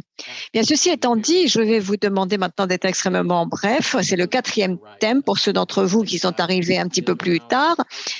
Et cela porte sur le type de renforcement des capacités et d'engagement nécessaires pour avancer au niveau des problèmes du LBOP dans le cadre de l'objectif 4, des objectifs de développement durable. Je vous demanderai de vous en tenir à des commentaires de 2 minutes parce que nous attendons que Karen puisse faire ses commentaires. Là encore, vous êtes assis à côté du ministre et dites au ministre, voilà ce que vous devez faire en matière de renforcement des capacités. Merci beaucoup. Je dirais que la première chose que nous devons faire, c'est prioriser l'égalité dans l'éducation en comprenant l'égalité comme étant l'égalité d'apprentissage. Et c'est l'égalité et la qualité que nous voulons. Et ceci doit être fait en tenant compte du fait que nous avons besoin d'une approche systémique parce que tout d'abord, il est très important de comprendre que nous avons une communauté très diverse et qu'un modèle ne convient pas à tous et il faudrait que les décideurs le comprennent et qu'il n'offre pas une solution uniformisée. Et ensuite, je pense qu'il faut une stratégie également au niveau de l'État à une structure également pour les superviseurs qui doivent pouvoir être très proches des écoles. Cela est très important. Et bien entendu, pour le leadership également, comme l'a dit John, et aussi bien au niveau du leadership que de la classe. Et nous devons également parler du niveau du système de soutien, les superviseurs et l'aide, et nous devons diversifier les stratégies en fonction de la population. Il faut une éducation bilingue parce que nous avons une population indigène, nous avons besoin de méthodologie, nous avons besoin de pédagogie, nous devons prioriser les fondements de des compétences, nous devons également aider les enseignants pour adapter le contenu au contexte et aux enfants. Et une chose que John a dit, l'école doit être un endroit agréable où se trouver. Ça doit être un endroit sécurisant où il y a beaucoup de sécurité, que l'on se sent bien. Et je pense que cela est important pour beaucoup d'enfants parce que les enfants ne sont pas toujours en disposition d'apprendre. Et je pense que c'est la raison pour laquelle nous avons besoin d'une approche systémique. Et pour ce qui est des renforcements des capacités, très rapidement, au niveau de la politique, nous avons besoin de capacités, renforcement des capacités au niveau macro et au niveau de l'école. Et je pense que nous avons besoin de liens étroits avec les institutions de formation des enseignants et utiliser la recherche également à tous les niveaux, utiliser les données et les suivre, les contrôler. Et nous avons besoin de chercheurs également pour soutenir une équipe locale pour renforcer les compétences, pour financer des visites à l'école et pour également le suivi et l'évaluation. Et ces ressources doivent être allouées suite à une décision prise par le gouvernement. Voilà, merci. Merci beaucoup. Govinda, la parole est à vous. Bien, je dirais que tout le monde serait d'accord pour dire que nous avons besoin davantage d'investissement, mais d'investissement stratégique, ce qui a été dit, et j'aime beaucoup la mise en œuvre stratégique, mais tout dépend de ce que vous avez dit un peu plus tôt. Sur quoi vous allez centrer cela? Est-ce que vous allez répandre cela petit à petit partout? À mon sens, l'accent doit être mis sur les écoles où les enfants des plus pauvres vont et investir dans ces écoles pour les transformer. C'est là la mise en œuvre que je voudrais voir. C'est la mise en œuvre stratégique plutôt que simplement faire les choses un petit peu partout et tout changer partout. C'est un problème qui existe en Inde. Et je pense que nous allons pouvoir changer cette perspective. Deuxièmement, je voudrais ajouter à cela également que nous devions laisser tomber l'idée de trouver des alternatives à bon marché pour les enfants pauvres. Nous avons fait cela dans le monde, en Inde. Mais pour les enfants pauvres, on se contente d'une pauvre école et on pense qu'une alternative bon marché suffit pour eux parce qu'on n'a pas d'argent. Je pense qu'il faut que l'on arrête de parler de cette alternative à bon marché. Il faut faire simplement qui va permettre aux enfants d'être à l'aise et dans des endroits sécurisés. Nous ne parlons pas d'endroits luxueux, mais il faut que ce soit des endroits sécurisés, confortables, où les enfants se sentent à l'aise dans la journée. C'est ce que nous devons réellement pouvoir faire. Et deuxièmement, je pense, et je répète ce que John a dit concernant le leadership, le renforcement du leadership. Nous n'investissons pas suffisamment à ce niveau en Inde, mais je voudrais également ajouter que le leadership, je ne le regarde pas uniquement sous l'angle des programmes de formation pour les enseignants. C'est ce qu'on a fait en Inde lorsqu'on disait que nous avons d'énormes programmes de formation pour les enseignants à travers le pays. Ce n'est pas cela que je parle. Le leadership, ça peut être à l'intérieur de l'école comme à l'extérieur de l'école, au sein de la communauté. C'est les agents de changement que nous recherchons, des mentors, des champions qui vont transformer les écoles que nous voulons avoir et qui renforceront les capacités. Il faut soutenir ces champions qui peuvent réellement agir avec l'école, dans l'école et à côté de l'école et qui pourront changer l'école et qui vont soutenir. Il faut donc soutenir les champions sur une période durable. C'est un changement sur une longue période de temps. Ça ne peut pas se faire en 1 an ou 2 ans. Cela ne suffira pas. C'est sur une période beaucoup plus longue, de façon à ce que les habitudes et les comportements des écoles qui gèrent les écoles et les directeurs d'école changent. Le problème avec beaucoup d'innovations, c'est que nous apportdonc toutes ces innovations, nous les mettons en place pendant 3 mois et on se dit, voilà, ça peut changer et ensuite nous les retirons. C'est la deuxième chose que je souhaitais aborder. Troisièmement, je répète, et je ne vais pas répéter ce que j'ai déjà dit, ce sont les enseignants. Si vous avez des engagements politiques, il faut mettre l'accent sur les enseignants et encore les enseignants qui sont les plus importants. Ce que je voulais dire, c'est que dans le passé récent, on n'a pas parlé de tests à grande échelle. Chaque État a lancé des programmes de tests à grande échelle pour les enfants, première année, deuxième année, etc., troisième année. Tout le monde est testé partout. Et là, je suis contre.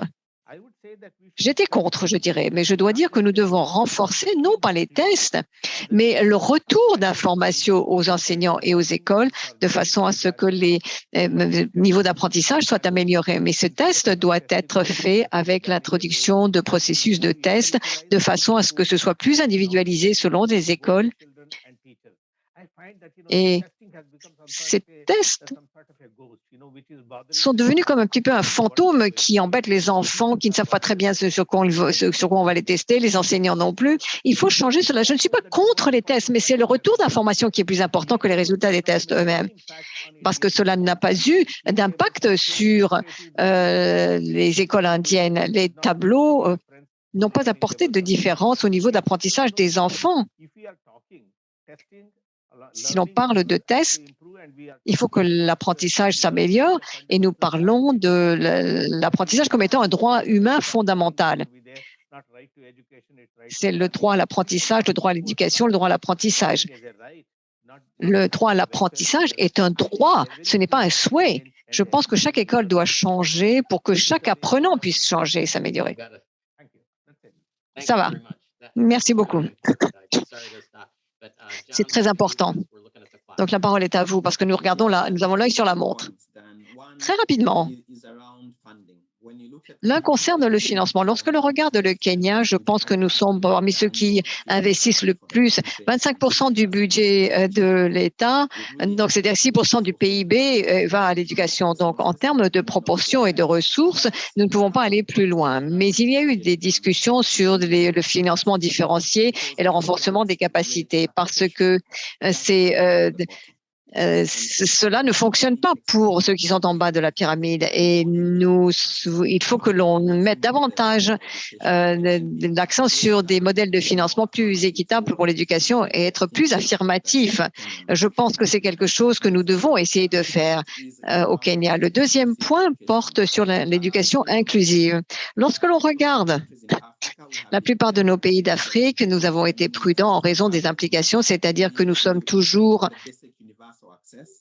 au niveau de l'accès universel à l'éducation de base. Et lorsque nous regardons les enfants atteints de handicap, nous nous demandons quelle est l'éducation inclusive qui peut fonctionner dans ce contexte plutôt que de le transfert et apporter ce qu'est l'éducation inclusive en Occident chez nous. Mais il faut voir ce qu'il en est pour les enfants qui sont en bas de la pyramide, ceux qui ont des besoins spécifiques.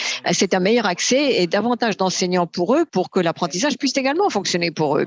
Et la dernière chose porte sur le renforcement de capacités pour la jeune génération dans le cadre de la mise en œuvre de la politique. Je pense que nous devons mettre en œuvre un budget pour générer des éléments de preuve et mettre l'accent sur la jeunesse.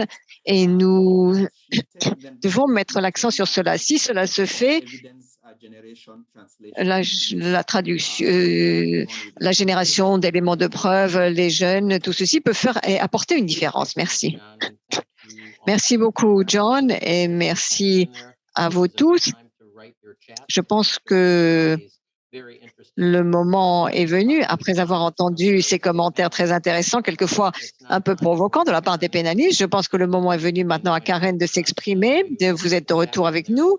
Je sais que vous étiez dans les coulisses, mais vous êtes là avec vos commentaires et vous pouvez donc nous donner vos commentaires sur le webinaire d'aujourd'hui. Et ensuite, nous aurons la session de questions-réponses. Nous avons pris quelques questions et nous aurons une session de questions-réponses avec les panélistes.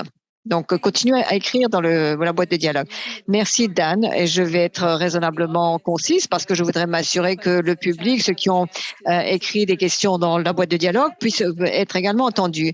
Je voudrais faire un résumé et vous dire ce que je retiens des discussions avec les panélistes. Nous avons entendu des choses très intéressantes concernant chacun des contextes des pays que vous avez étudiés, concernant l'égalité dans les systèmes scolaires, la façon dont les écoles elles-mêmes agissent peut-être en tant que barrière, sans faire attention aux enfants qui sont en bas de la pyramide. Et j'ai également tenu compte de tous les inconvénients qui ont été couverts dans votre présentation, pas uniquement le statut socio-économique, mais également l'appartenance indigène, les handicaps, etc. Merci pour cela. Je pense que 2 sur 3 des présentations ont mis l'accent sur ces couches supplémentaires des avantages, d'inconvénients qui sont liés à la pandémie de la COVID. Donc, ce défi de la perte de l'apprentissage. Mais je pense que ceci est bien décrit dans ce que vous avez dit comme étant la dégradation de l'équité de l'apprentissage en raison de la COVID. Ce n'est pas que les enfants ont perdu l'apprentissage, mais que cela n'a fait que saper leur capacité d'apprentissage, cette pandémie de la COVID. Et vous avez tous mis l'accent sur l'importance de l'offre dans l'égalité de l'éducation et la qualité de l'éducation. Et une chose qui est importante, c'est très important pour nous, c'est que l'allocation des ressources est importante, et cela est important, que les ressources comme les enseignants ou de bons leaders des écoles ou des districts régionaux, si cela a été réparti dans les régions avec des niveaux de pauvreté importants, d'autres des avantages. Il est important que les enseignants eux-mêmes soient formés. Et ceci est très important pour les enseignants. Et du point de vue de la planification, pouvoir donc résoudre l'égalité dans l'allocation des ressources est très important et est essentiel. Il y avait un planificateur dans la boîte de dialogue qui a posé une question là-dessus pour savoir qu'est-ce que les planificateurs doivent retenir pour soi. Et pour moi, pour les planificateurs, c'est la chose à retenir.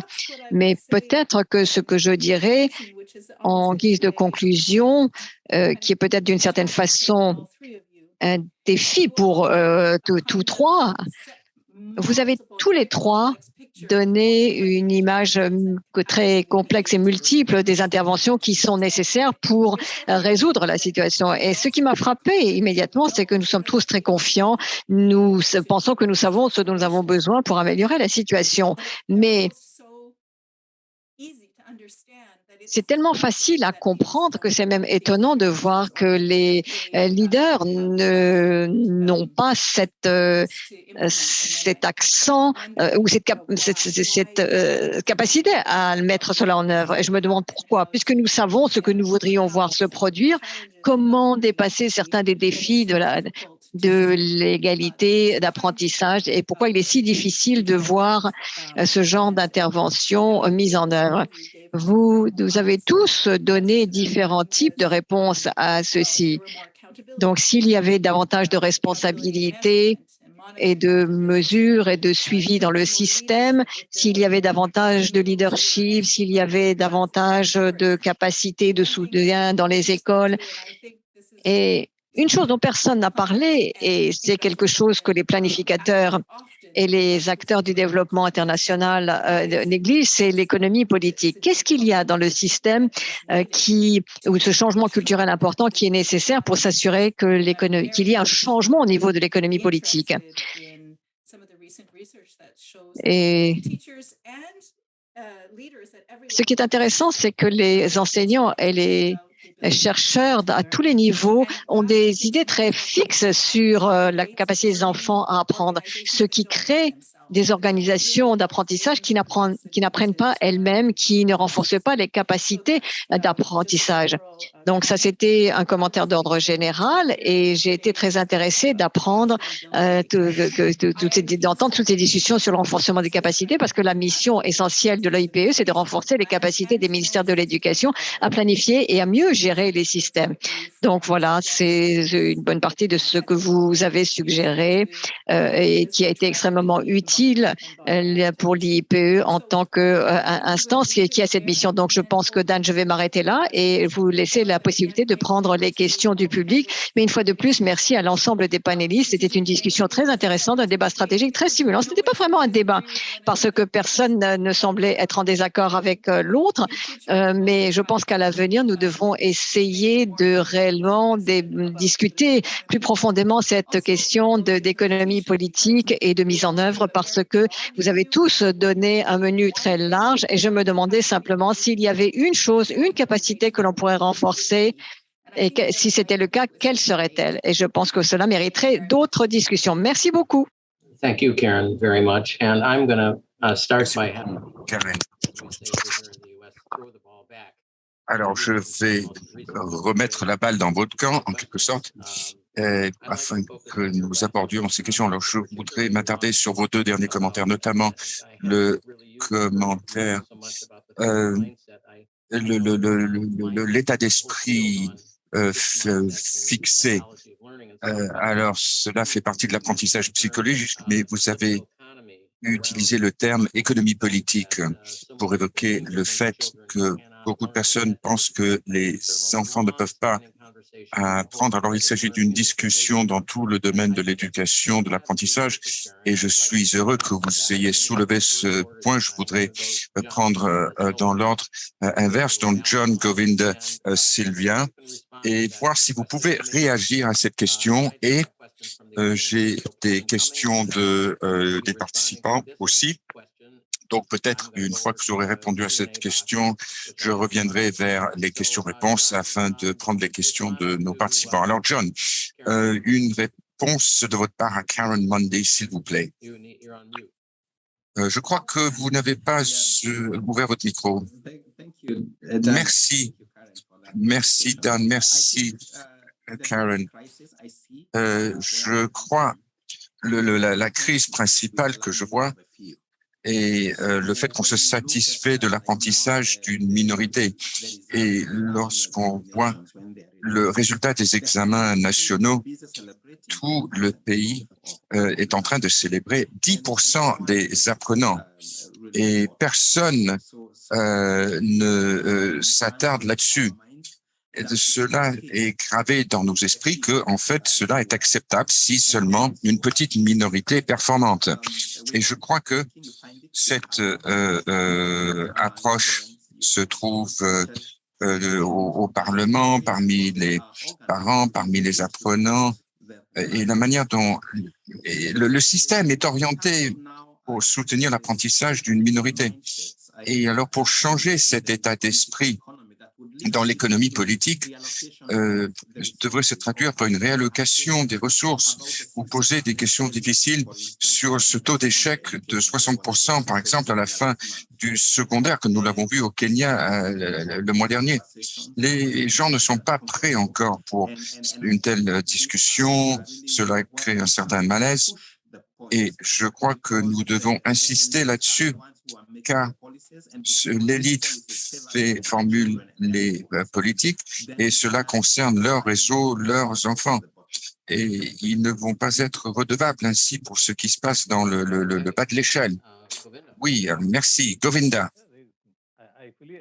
Je suis tout à fait d'accord avec ce que John a dit et le point de Karen, à savoir la situation et que la définition des politiques est orientée en faveur des riches. Les riches, en fait, ont les moyens de dépenser.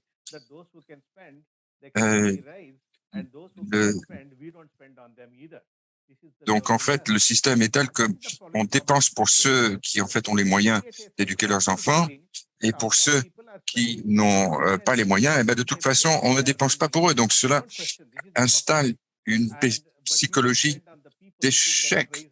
On ne dépense pas pour ceux qui ne sont pas en mesure d'assurer cet apprentissage.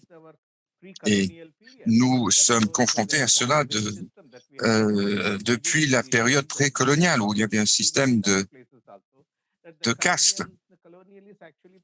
Et le colonialisme a promu cette approche de ségrégation, cette séparation entre les castes, et cela s'est poursuivi. Donc, ce qu'il faut, en fait, c'est une décolonisation du système d'éducation. C'est là où est l'échec dans nos systèmes d'éducation. Merci beaucoup, Govinda. Sylvia?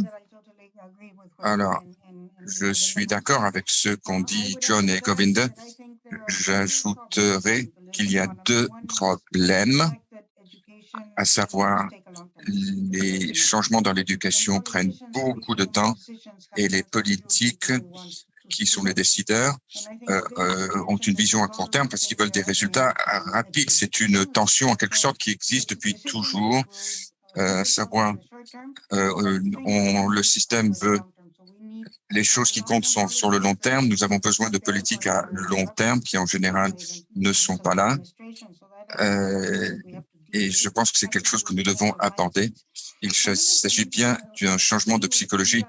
Et d'accord avec Govinda sur le colonialisme a apporté aussi le fait que ceux qui sont les décideurs, l'élite, n'écoutent pas ce qui se passe en bas de la pyramide. Et ils l'ignorent. Ils n'en sont même pas conscients parce qu'ils ne l'ont jamais vu. Ils n'ont donc aucune interaction. Ils vivent dans leur bulle. Les sociétés sont très polarisées. C'est un autre problème. Et il s'agit donc d'être connecté à la réalité en quelque sorte. Ça, c'est un point important. En ce qui concerne les enseignants, il y a une tendance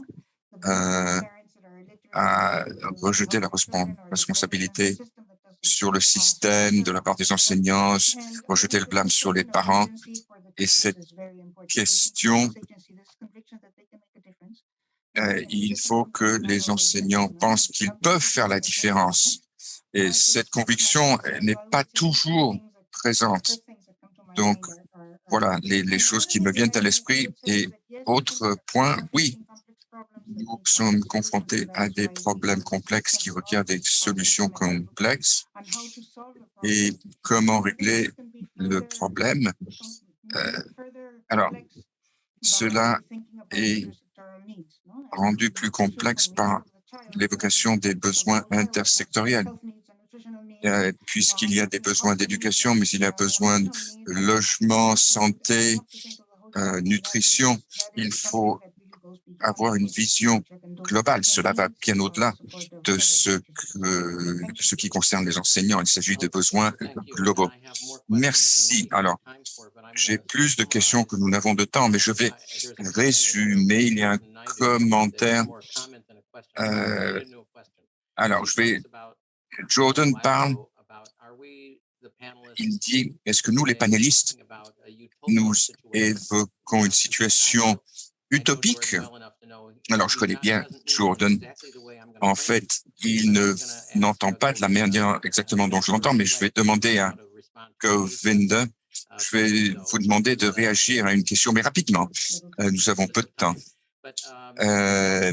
Et la question que je vais vous poser, est-ce que votre vision de l'Inde, est-ce une vision utopique? Est-ce que c'est quelque chose que vous voudriez voir? Vous avez beaucoup d'expérience, vous avez tout vu. Est-ce que vous demandez trop dans votre présentation d'aujourd'hui? Est-ce que vous pouvez répondre à cette question? Est-ce que vous allez vers l'utopie? Est-ce que vous êtes pragmatique? Je ne pense pas que ce soit utopique. Je parle de ce qui est juste, équitable. C'est ce qu'on veut dans une démocratie. Alors ça, c'est peut-être utopique, être juste et équitable. Peut-être que je demande l'utopie. Moi, je ne pense pas que ce soit l'utopie, mais je pense que l'équité et la justice sont les fondamentaux d'une démocratie. Alors, je sais que tout le monde au panel va être d'accord avec vous. Je voulais un peu plus de débat, en fait. Alors, j'ai eu une question il y a quelque temps.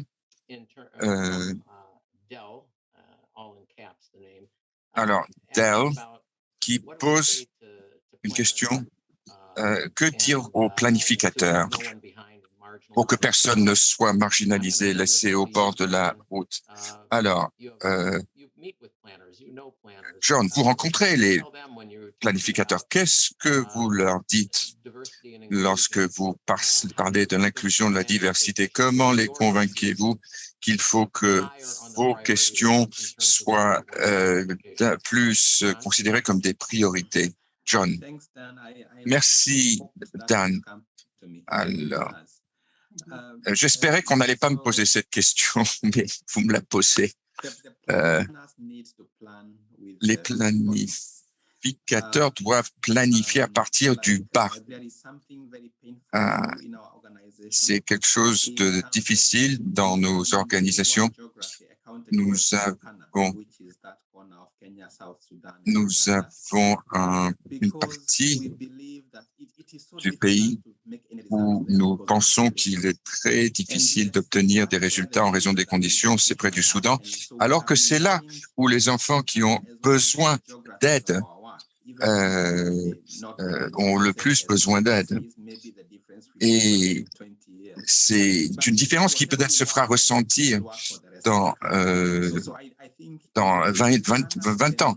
Donc, si les planificateurs peuvent adapter le plan davantage vers le bas, car ce qui marchera pour le bas marchera pour le haut.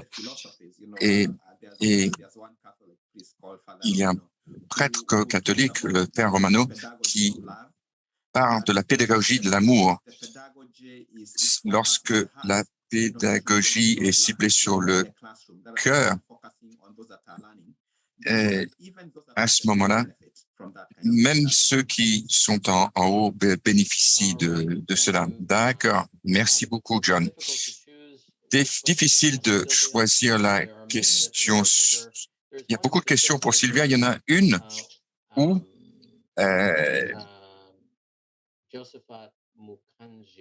Josepha Mukanji pose une question sur les résultats de l'apprentissage et les questions concernent les 3 pays. Que diriez-vous sont les avantages et les inconvénients en termes de résultats d'apprentissage en ce qui concerne... Alors, parlons plutôt des obstacles. Le Mexique est un pays qui collecte beaucoup de données. Govinda nous dit on a trop de données. et certaines ne sont pas pertinentes. Donc, comment réagir à cela? Cette question, beaucoup de données, combien de ces données sont pertinentes? Comment pouvons-nous améliorer cette relation entre la collecte des données et sa pertinence aux questions que nous évoquons? Jonathan parle plutôt de tests d'information pour savoir s'il s'agit de données pertinentes. Bien sûr, il y a des limites, les tests, les échantillons, dire que le guichet unique convient à tout le monde, non. Il y a toujours des biais entre ceux qui se trouvent au bas de l'échelle, mais au moins, nous avons une évaluation. Dans mon pays, pendant longtemps, nous n'avions aucune idée de ce que représentait l'apprentissage. Et le IIP, en 1991, a mené les premiers tests et nous avons mené les tests après une interruption de 50 ans. Et nous avons découvert que ce que faisaient les écoles, leurs résultats variaient énormément entre zones rurales, zones urbaines, différentes régions, et que le niveau était faible. Donc, je crois qu'il faut avoir beaucoup d'informations sur l'apprentissage, même si nous savons que ces tests ont des limites. Nous avons besoin de ces éléments d'information importants en ce qui concerne l'apprentissage. Et le secret est que l'information que nous avons de ces tests standardisés ne doit pas être utilisée pour juger, évaluer les enseignements ou les établissements. Il s'agit de l'utiliser pour travailler sur le système dans son ensemble. Et ensuite, il faut un système valable pour l'école, pour la classe. Et ça, c'est seul l'enseignement au niveau de sa classe qui peut le faire. Mais je pense qu'il faut des mesures d'évaluation sont nécessaires afin que nous puissions évaluer, identifier les lacunes et les traiter. D'accord.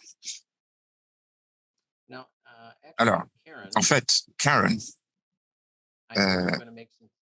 je sais que vous allez faire des remarques de clôture, mais est-ce que nous, les membres du panel, pouvons vous poser une question et vous allez peut-être me dire que je vais répondre à toutes les questions dans mes remarques de clôture. Mais la question qui préoccupe les gens est comment cela va-t-il, donc cette discussion que nous avons, comment va-t-elle s'inscrire dans les idées à un court terme? Est-ce que vous voulez intégrer cela dans vos remarques de clôture? Comment intégrer ces remarques qui ont été faites? Alors, peut-être pour gagner du temps, je vais aller directement vers mes remarques de clôture. Je pense que nous allons tous deux dire quelques remarques. Est-ce que nous passons à cette phase de remarques de clôture? Et je suis tout à fait prête à réagir à des questions, répondre à des questions sur l'IPE. Je serais ravi. Alors, il nous reste 10 minutes. Je pense que la question qui serait intéressante, et nous pouvons le faire dans l'ordre. Je vois que Govind lève la main. Il a peut-être une question lui-même. Govind, veuillez ouvrir votre micro, s'il vous plaît. Vous êtes en mute. Voilà. Je lis le chat. Beaucoup ont fait des commentaires sur les enseignants. Donc, si vous parlez des priorités, là où nous devons agir, je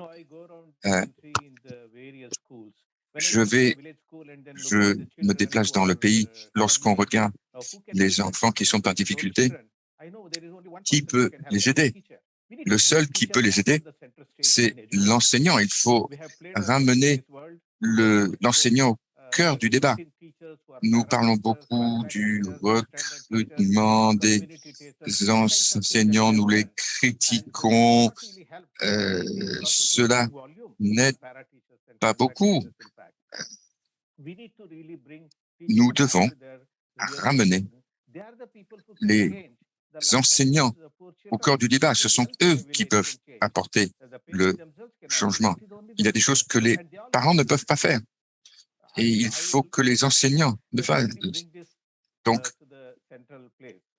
ramenons les enseignants au cœur du débat. La formation des enseignants et la technologie peut être très utile.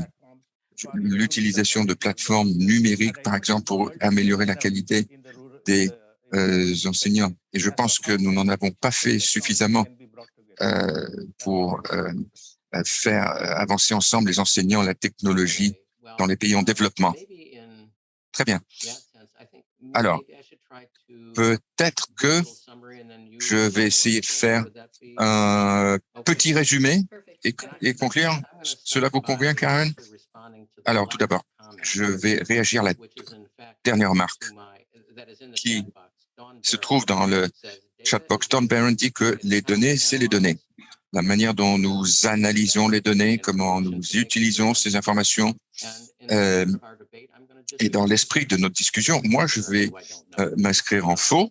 Je ne connais pas Don, mais cela dépend des données. De quelles données s'agit-il?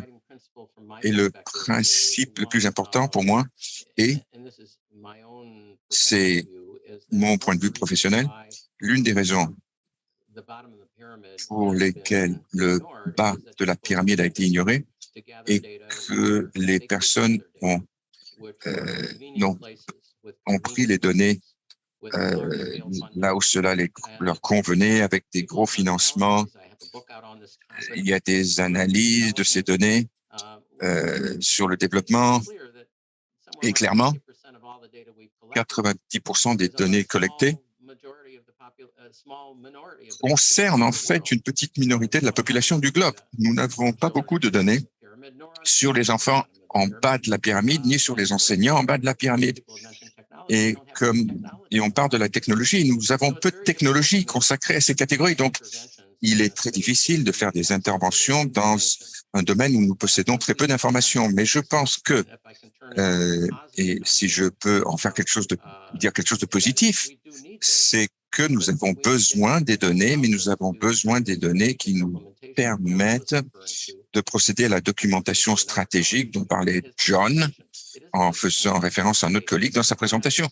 Il faut, si vous attachez de l'importance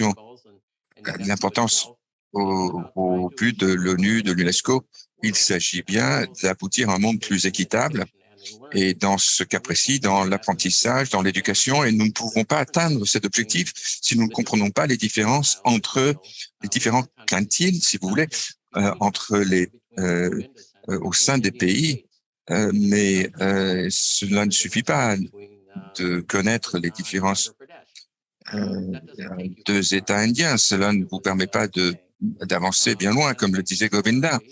Et je pense que et Sylvia disait dans sa présentation, entre autres, qu'elle disait que si on ne comprend pas entre autres, les besoins et les désirs et les différences au sein des communautés autochtones du Mexique, ce n'est pas une nouveauté. Il s'agit de les mettre plus haut sur la liste. Et même le travail qui prête attention aux populations autochtones est ignoré par le gouvernement national. Le gouvernement se préoccupe de ce qui se produit au niveau national et pas dans des contextes locaux. Et des commentaires similaires au document de John s'agissant les questions d'inclusion du handicap. On connaît le problème du handicap depuis longtemps et ce n'est que maintenant, avec le travail qui est fait, que cela vient au premier plan. Donc, je voudrais dire que la première question, en tout cas la conclusion que je retiens, c'est mon point de vue. De qui parlons-nous? Ce n'est pas par hasard que nous avons choisi le terme qui n'est pas parfait, loin de là, et personne n'a envie d'être en bas de la pyramide, et on n'aime pas être en bas de la pyramide. Mais cela nous aide à comprendre qu'il y a un groupe dans des sociétés, des cultures très différentes qui, depuis non seulement des décennies, mais des siècles, se trouvent au bas, quelle que soit l'évaluation que vous utilisez. Et Il y a des cas, évidemment, d'exception, comme le disait Sylvia, elle a raison.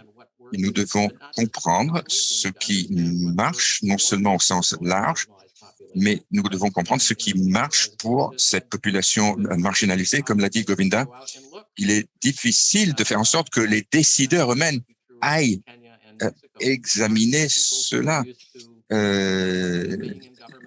Difficile pour faire en sorte que ceux qui se trouvent au gouvernement, qui sont bien reçus partout, etc., qu'ils aillent dans des coins reculés, dans des écoles, dans des endroits défavorisés, pour voir ce qui s'y passe. Alors, on peut changer cela, je pense. C'est un changement dans la planification et que j'espère le IPE va continuer à promouvoir.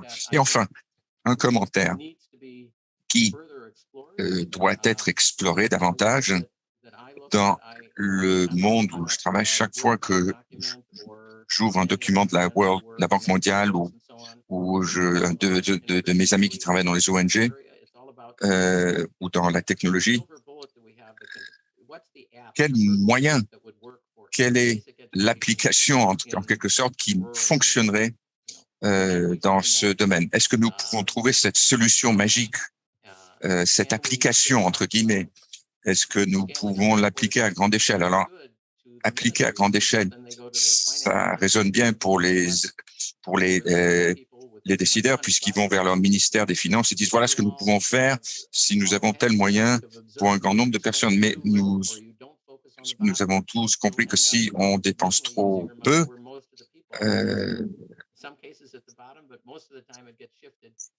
vous allez en fait dépenser des moyens pour ceux qui déjà se trouvent beaucoup plus vers le haut que le bas de la pyramide. Et je crois qu'il reste des questions très importantes. Il y a beaucoup de travail à faire pour l'Institut de la planification internationale de l'énergie. Donc, merci beaucoup. Merci à tous les membres du panel. Merci aux présentateurs. Cela a été très enrichissant. Karen, je te donne la parole.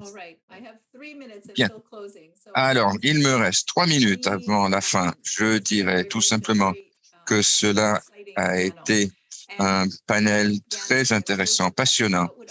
Et la question de Dan, que ferait l'IPE avec tous ces documents? Comment allons-nous utiliser ces documents? Alors, je vais juste vous parler un petit peu de la vision qui est la mienne, qui est la gestion de pour l'apprentissage. Comment pouvons-nous soutenir plus efficacement au niveau central, au niveau moyen? Comment faire en sorte que l'équité dans l'apprentissage soit prise plus au sérieux? Nous savons que lorsque cette planification a lieu, l'attention consacrée à l'apprentissage concerne davantage le ciblage. Cela continue à évoluer. Et l'insistance sur l'équité, rapprocher l'équité de d'autres formes d'équité,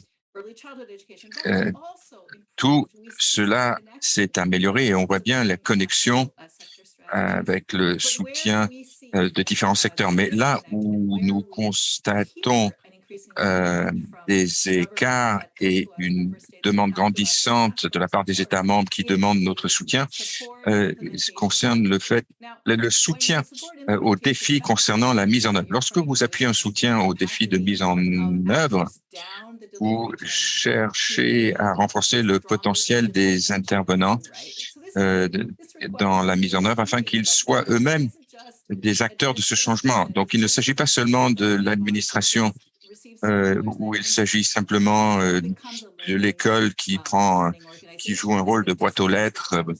Les districts, les régions doivent devenir des acteurs pour l'apprentissage. Ils doivent engager les communautés, les enseignants. Ils font une bonne utilisation des données. Mais le défi auquel nous sommes confrontés est que nous produisons de plus en plus de données sans comprendre comment les utilisateurs vont bien utiliser les données pour soutenir l'apprentissage. Et ça, c'est vraiment un gros défi à l'heure actuelle. L'édifice des données devient de plus en plus complexe et cela semble C'est vraiment un domaine où l'IPE va poursuivre ses travaux et notamment la question de bonne gestion pour assurer l'équité dans l'apprentissage.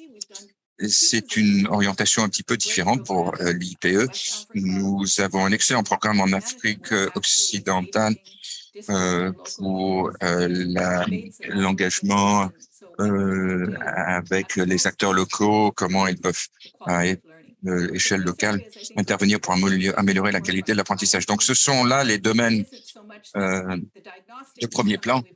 Le diagnostic est quelque chose que nous avons toujours fait et nous voyons beaucoup d'améliorations au niveau du diagnostic, mais la mise en œuvre, le système de transformation pour renforcer les capacités, c'est là le défi futur pour l'IPE. Voilà, je vais m'en rester là, mais merci encore un grand merci aux membres du panel pour démarrer nos débats stratégiques de 2022 et je remercie beaucoup pour vos contributions au livre et j'espère que nous pourrons faire appel à vous tout au long de l'année lorsque nous faisons évoluer ce portefeuille de gestion de l'apprentissage. Merci beaucoup et merci Anne pour l'organisation et merci d'avoir pris cette initiative et dirigé tout cela. Merci beaucoup.